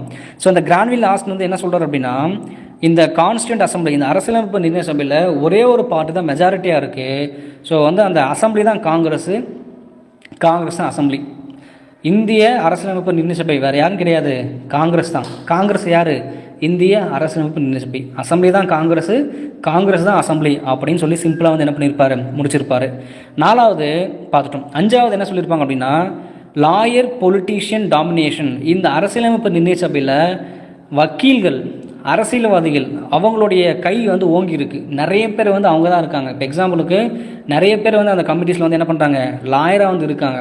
அப்படி லாயராக இருக்கிறதுனால தான் எடுத்ததுக்கெல்லாம் தொட்டதுக்கெல்லாம் வந்து நிறைய ப்ரொசீஜர், நிறைய ரூல்ஸை போட்டு இவ்வளோ பெரிய கான்ஸ்டியூஷன் வந்து உருவாக்கி வச்சுருக்காங்க. ரொம்ப பல்கான ஒரு கான்ஸ்டியூஷனை உருவாக்கி வச்சுருக்காங்க அப்படின்னு வந்து என்ன பண்ணியிருப்பாங்க, ஏளனமாக வந்து சொல்லியிருப்பாங்க. ஓகேவா? ஸோ அடுத்து டாமினேட்டட் பை ஹிந்துஸ். ஹிந்துக்கள் வந்து இதில் அதிகமாக வந்து என்ன பண்ணுறாங்க, அங்கம் வகிக்கிறாங்க. ஸோ அப்போது ஹிந்துஸ் அதிகமாக அங்கம் வகிக்கிறதுனால அவங்களுக்கு ஃபேவராக தான் வந்து என்ன பண்ணியிருப்பாங்க, இந்தியன் கான்ஸ்டியூஷன் வந்து உருவாக்கியிருப்பாங்க அப்படின்னு என்ன பண்ணுறாங்க, சில கிரிட்டிசிசத்தை முன்வைக்கிறாங்க. அதில் ஸ்பெசிஃபிக்காக விஸ்கவுண்ட் சைமன் அப்படின்றவர் இந்த அரசியலமைப்பு நிர்ணய சபையை எ பாடி ஆஃப் ஹிந்துஸ், இது வந்து ஒரு ஹிந்து அமைப்பால் ஆன ஒரு பாடி, எ பாடி ஆஃப் ஹிந்துஸ் அப்படின்னு விஸ்கவுண்ட் சைமன் வந்து என்ன பண்ணுறாரு, சொல்கிறார். அதே மாதிரி வின்ஸ்டன் சர்ச்சில் காந்திய அரை நிர்வாண பக்ரி அப்படின்னு சொல்லியிருப்பார் இல்லையா. ஸோ வின்ஸ்டன் அவராக சொல்லியிருப்பார், கரெக்டாக சொல்கிறேன்னா அவர் தான் நினைக்கிறேன், சரியா. ஸோ வின்ஸ்டன் சர்ச்சில், ஸோ இவர் வந்து என்ன பண்ணியிருப்பார், இந்த கான்ஸ்டியூண்ட் அசம்பிளியை only one major community in India. So இந்தியாவில் ஒரே ஒரு மேஜர் கம்யூனிட்டி இருக்குது, ஹிந்து, அதுதான் இந்த அரசியலமைப்பு நிர்ணய சபையை வந்து ஆட்கொண்டு இருக்குது அப்படின்னு என்ன பண்ணியிருப்பார், வின்ஸ்டன் சர்ச்சில் அப்படின்றவர் என்ன பண்ணியிருப்பார், குறை வந்து சொல்லியிருப்பார். ஸோ இதெல்லாம் யார் யாரெல்லாம் வந்து இந்த கான்ஸ்டியூண்ட் அசம்பிளிஸை வந்து கிரிட்டிசிசம் பண்ணாங்க அப்படின்றத நம்ம பார்த்தோம். அதுக்கப்புறம் எக்ஸாம் அஸ்பெக்ட்ஸில் கேட்கக்கூடிய ஒன்லைனர் எக்ஸாம்ஸில் கேட்பாங்க. இந்த அரசியலமைப்பு நிர்ணய சபையோடைய சிம்பிள் என்னன்னு கேட்பாங்க, எலிஃபெண்ட், யானை, சரியா. எலிஃபெண்ட்டு தான் இந்த அரசியலமைப்பு நிர்ணய சபையோடைய சிம்பிளாக வந்து என்ன பண்ணாங்க, வச்சுருந்தாங்க. இது ஒன்று. அடுத்து லீகல் அட்வைசர். ஸோ லீகல்னால் சட்டம் சார்ந்த வந்து அந்த அட்வைஸ்லாம் பண்ணக்கூடியவராக வந்து யார் இருந்தாங்க அப்படின்னா BN ராவ். எக்ஸாமில் கேட்பாங்க, யார் கான்ஸ்டிடியூஷனல் அட்வைசர், அரசியலமைப்பு அட்வைசர்னா தமிழில் சொல்லுவீங்க, அட்வைசர், சரி ஓகே அட்வைசர்னே வச்சுக்கோங்க, ஓகேவா. ஸோ யார் வந்து லீகல் அட்வைசராக வந்து இருந்தாங்க அப்படின்னு கேட்பாங்க. சார் BN ராவ் தான் இந்திய அரசியலமைப்பு நிர்ணய சபையோடைய லீகல் அட்வைசராக இருந்திருப்பார். இதுவும் எக்ஸாமில் கேட்டிருக்காங்க. இப்போ நான் சொல்லக்கூடிய விஷயங்கள் எல்லாமே எக்ஸாமில் கேட்டிருக்காங்க. ஸோ நல்லா லிசன் பண்ணிக்கோங்க. அடுத்து இந்தியன் கான்ஸ்டியூஷன் அசம்பிளி, இந்திய அரசியலமைப்பு நிர்ணய சபையோடைய செக்ரட்டரியாக யார் இருந்தாங்க அப்படின்னா HVR ஐயங்கார். HVR ஐயங்கார் அப்படின்றவங்க செக்ரட்டரியாக இருந்தாங்க. அதுக்கப்புறம் வந்து இந்தியன் கான்ஸ்டியூட் அசம்பிளியோடைய டிராஃப்ட்மேன், தலைமை வரைவாளர், சீஃப் டிராஃப்ட்மேன் அப்படின்னு சொல்லி இங்கிலீஷில் சொல்லுவோம். தலைமை வரைவாளராக வந்து யார் இருந்தாங்க, தலைமை வரைவாளராக யார் இருந்தாங்க அப்படின்னா SN முகர்ஜி, சரியா. SN முகர்ஜி தான் வந்து இந்தியன் கான்ஸ்டியூண்ட் அசம்பிளியோடைய தலைமை வரைவாளராக வந்து இருந்தாங்க. இதுவும் எக்ஸாமில் வந்து கேட்பாங்க, சரியா. அடுத்து இந்தியன் கான்ஸ்டிடியூஷனில் வந்து யார் வந்து ஒரிஜினலாக வந்து அதை எழுதுனது, பிரேம் பிஹாரி நரேன் ரசைதா. கேலிகிராஃபர்லாம் வந்து எழுதுவாங்க இல்லையா, ஸோ அவங்கள தான் வந்து சொல்லுவாங்க. ஸோ பிரேம் பிஹாரி நரேன் ரசைதா அவர் தான் இந்தியன் கான்ஸ்டிடியூஷனை ஒரிஜினலாக வந்து கையால் வந்து எழுதினார். எந்த ஸ்டைலில் எழுதுனாங்கன்னு சொல்லி கேட்பாங்க, இட்டாலியன் ஸ்டைல். இதுவும் எக்ஸாமில் கேட்டிருக்காங்க. எந்த ஸ்டைலில் வந்து எழுதுனாங்க அப்படின்னா இட்டாலியன் ஸ்டைலில் வந்து எழுதியிருப்பாங்க. எக்ஸாமில் கேட்டிருக்காங்க, ஞாபகம் வச்சுக்கோங்க. ஓகே, ஸோ இப்போ எழுதிட்டாரு. அந்த ஒரிஜினலாக எழுதுனதை வந்து யார் வந்து அலங்கரிச்சிருப்பாங்க. ஸோ அந்த பூ படம் போட்டு சைடில் அந்த காலம் போட்டு நம்ம வந்து அலங்கரிப்போம் இல்லையா. ஸோ யார் வந்து அந்த ஒரிஜினல் வெர்ஷனை வந்து அலங்கரித்தாங்க, டெக்கரேட் பண்ணாங்க அப்படின்னா சாந்தி நிகேதன் கல்லூரியில் வந்து படித்த நந்தலால் போஸ் அண்டு பியோகர் ராம் மனோகர் சின்ஹா. எக்ஸாமில் கேட்பாங்க, ஞாபகம் வச்சுக்கோங்க. அந்த ஒரிஜினல் வெர்ஷனில் வந்து யார் பியூட்டிஃபை பண்ணது அப்படின்னா ஆர்டிஸ்ட் சாந்தி நிகேதனில் இருந்து வந்த நந்தலால் போஸ், பியோகர் ராம் மனோகர் சின்ஹா. இதில் பியோகர் ராம் மனோகர் சின்ஹா என்ன பண்ணியிருப்பார், அதை வந்து அலங்கரிச்சிருப்பார். பிரேம் பிஹாரி நரேன் ரசைதா, ஸோ அவர் எழுதின அந்த கான்ஸ்டியூஷனை பியோகர் ராம் மனோகர் சின்ஹா வந்து அதை என்ன பண்ணியிருப்பார், அதை வந்து அழகாக வந்து பியூட்டிஃபைனா பூ போட்டு அந்த படம் வரைஞ்சி அதை வந்து மெருகேற்றுறது, சரியா. ஸோ அதை வந்து பண்ணது பியோகர் ராம் மனோகர் சின்ஹா. ஸோ அடுத்து இந்த நந்தலால் போஸ் வந்து என்ன பண்ணார் அப்படின்னா ஹிந்தி வெர்ஷனில் வந்து இதை மாற்றி எழுதியிருப்பாங்க, சரியா. யார் அப்படின்னா வசந்த் கிருஷ்ண வைத்யா. ஸோ அப்படி ஹிந்தி வெர்ஷனில் எழுதின வசந்த் கிருஷ்ண வைத்யா எழுதின அந்த கான்ஸ்டியூஷனை அலங்கரித்தது தான் நந்தலால் போஸ், சரியா. குழம்பிக்க வேண்டாம், நான் திரும்பவும் சொல்கிறேன். ஒரிஜினலாக வந்து அதை கையெழுத்து எழுதுனது வந்து பிரேம் பிஹாரி நரேந்திர சைதா இட்டாலியன் ஸ்டைலில் வந்து எழுதியிருப்பார். ஸோ அந்த பிரேம் பிஹாரி நரேந்திர சைதா எழுதின அந்த ஸ்டைல், இட்டாலியன் ஸ்டைல் எழுதின அந்த கான்ஸ்டியூஷனை யார் வந்து பியூட்டிஃபை பண்ணியிருப்பாங்க, யார் வந்து அலங்கரித்து அழகாக மாற்றிருப்பாங்க அப்படின்னா பியோஹர் ராம் மனோகர் சின்ஹா. சரியா? ஓகே. இந்த கேலிகிராஃபியை ஹிந்தியில் வந்து எழுதியிருப்பாங்க. யார் எழுதுனது அப்படின்னா வசந்த் கிருஷ்ணா வைத்தியா. அந்த ஹிந்தியில் எழுதின வசந்த் கிருஷ்ண வைத்தியாவோடது யார் வந்து டெக்கரேட் பண்ணியிருப்பாங்க அப்படின்னா நந்தலால் போஸ் டெக்கரேட் பண்ணியிருப்பார். இந்த நந்தலால் போஸும் பியோஹர் ராம் மனோகர் சின்ஹா 2 பேருமே எங்கேருந்து தான் வந்திருப்பாங்க, சாந்தி நிகேதன் கல்லூரியில் தான் வந்து இருந்து வந்திருப்பாங்க. சரி, அங்கே படித்தவங்க தான். சரியா? அதை வந்து இங்கே கொடுத்துருப்பாங்க. எக்ஸாம் அஸ்பெக்ட்ஸில் கேட்டிருக்காங்க, ஞாபகம் வச்சுக்கோங்க. சரி, ஓகே. ஸோ அங்கே ஹிந்தி அப்படின்றதுனால ஒரு ஆர்டிக்கிளை வந்து நம்ம பார்க்கணும். இந்த ஆர்டிக்கல் தெரிஞ்சு வச்சுக்கோங்க, ரொம்ப முக்கியம் இல்லை, மேபி எப்போயாவது கேட்கலாம். So article 394A, article 394A part 22 வந்து இருக்குது. இந்த ஆர்டிக்கல் 394Aவை எத்தனாவது சட்ட திருத்தம் போட்டு கொண்டு வந்தாங்க அப்படின்னா 58வது சட்ட திருத்தம் போட்டு கொண்டு வந்தாங்க. 58வது சட்ட திருத்தம் 1987 வந்து கொண்டு வந்திருப்பாங்க. ஆர்டிகல் 394A பகுதி 22 வந்து இதை சொல்லியிருப்பாங்க. இந்த ஆர்டிகல் 394A என்ன சொல்லணும் அப்படின்னா, இந்த கான்ஸ்டியூஷனை வந்து நம்ம எழுதணும் இல்லையா, இங்கிலீஷில் வந்து கான்ஸ்டியூஷன்ஸ் எழுதுகிறாங்க இல்லையா, அந்த ஒவ்வொரு அமெண்ட்மெண்ட்டையும் ஹிந்திலையும் வந்து என்ன பண்ணணும், டிரான்ஸ்லேஷன்ஸ் பண்ணி வைக்கணும் அப்படின்ற மாதிரி சொல்லியிருப்பாங்க. The translations of the constitution in Hindi language. First point இருக்கா. செகண்ட் பாயிண்ட் பாருங்கள். The translation in Hindi of every amendment of the constitutions made in English. ஆங்கிலத்தில் மேற்கொள்ளப்படுற கான்ஸ்டியூஷனுடைய ஒவ்வொரு சட்ட திருத்தத்தையும் ஹிந்தியிலையும் வந்து எழுதணும் அப்படின்றத அங்கே சொல்லியிருப்பாங்க. அதுதான் ஆர்டிகல் 394A பகுதி 22 இருக்கும். இந்த ஆர்டிக்கிளை வந்து எத்தனாவது சட்ட திருத்தத்தில் கொண்டு வந்தாங்க அப்படின்னா 58வது சட்ட திருத்தம் 1987 இதை கொண்டு வந்திருப்பாங்க. சரியா?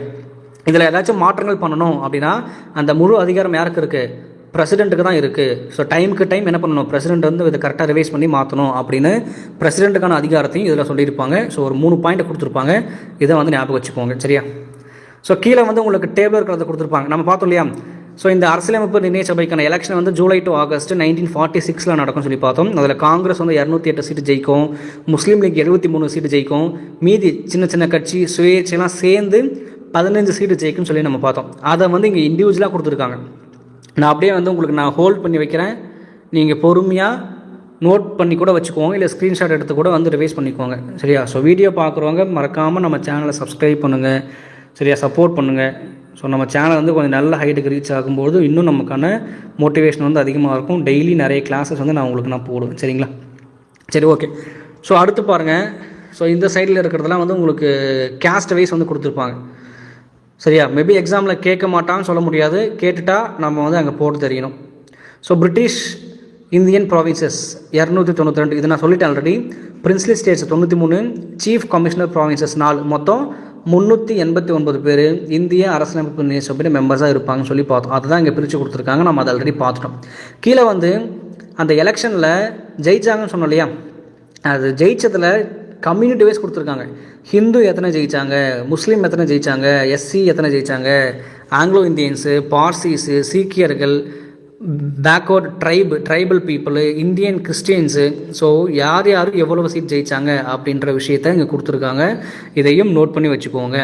So Hindu 163, Muslim 80, scheduled caste 31, Indian Christians 6, backward tribe 6, சீக்கியர்கள் 4, ஆங்கிலோ இந்தியர்கள் 3, பார்சிகள் 3, மொத்தம் 296. சரியா? இது கீழே இருக்கிறது ரொம்ப முக்கியமானது என்ன அப்படின்னா, இந்திய அரசியலமைப்பு நிர்ணய சபையில் எத்தனை உமன் மெம்பர்ஸ், பெண்கள் எத்தனை பேர் இருந்தாங்கன்னு சொல்லி கேட்பாங்க. நீங்கள் வந்து இதை 10th புக்கில் படிச்சிருப்பீங்க. மொத்தம் 15 பேர் இருந்தாங்கன்னு சொல்லி அந்த கவுண்டிங் மட்டும் தான் நீங்கள் படிச்சிருப்பீங்க. அந்த 15 பேர் யார் யார் அப்படின்றத நீங்கள் படிச்சிருக்க மாட்டீங்க. அந்த 15 பேரில் தமிழ்நாட்டை சேர்ந்த மெட்ராஸ், அப்போ வந்து மெட்ராஸ்ன்னு சொன்னாங்க, மெட்ராஸை சேர்ந்தவங்க எத்தனை பேர் வந்து இருந்தாங்க அப்படின்றத நீங்கள் படிச்சிருக்க மாட்டீங்க, எங்கேயுமே படிச்சிருக்க மாட்டீங்க. லக்ஷ்மிகாந்த் புக்கு தான் கொடுத்துருப்பாங்க. ஸோ அப்போ அந்த 15 பேரை வந்து நான் வாசிக்கிறேன். அதில் ஸ்பெசிஃபிக்காக மெட்ராஸ்லேருந்து எத்தனை பேர் இருந்தாங்கன்றத நான் ஃபஸ்ட்டு சொல்லிடுறேன். மெட்ராஸில் இருந்து 3 பேர். ஸோ இந்த அரசியலமைப்பு நிர்ணய சபையில் மொத்தம் 15 பெண்கள். அந்த 15 பெண்களில் 3 பெண்கள் மெட்ராஸை சேர்ந்தவங்க. அம்மு சுவாமிநாதன், தாக்ஷாயினி வேலாயுதம், ஜி துர்காபாய். அம்மு சுவாமிநாதன், தாக்ஷாயினி வேலாயுதம், ஜி துர்காபாய், இவங்க 3 பேரும் மெட்ராஸை சேர்ந்தவங்க. சரியா, ஞாபகம் வச்சுக்கோங்க. ரிமைனிங் இருக்கக்கூடிய 12 பேர் வேறு வேறு பிளேஸ். ஸோ நான் உங்களுக்கு ஸ்க்ரீனில் வந்து நான் பொறுமையாக வந்து உங்களுக்கு காமிக்கிறேன், உங்களுக்கு தெரியுதான்னு பார்த்துக்கோங்க. அன்னி மேஸ்கரின், திருவிதாங்கூர், கொச்சின், ஸோ அந்த ரீஜனை சேர்ந்தவங்க. பெகம் ஐசஸ் ரசூல், யுனைடெட் ப்ரொவின்சஸ், மத்திய மாகாணம், முஸ்லீம் அவங்க.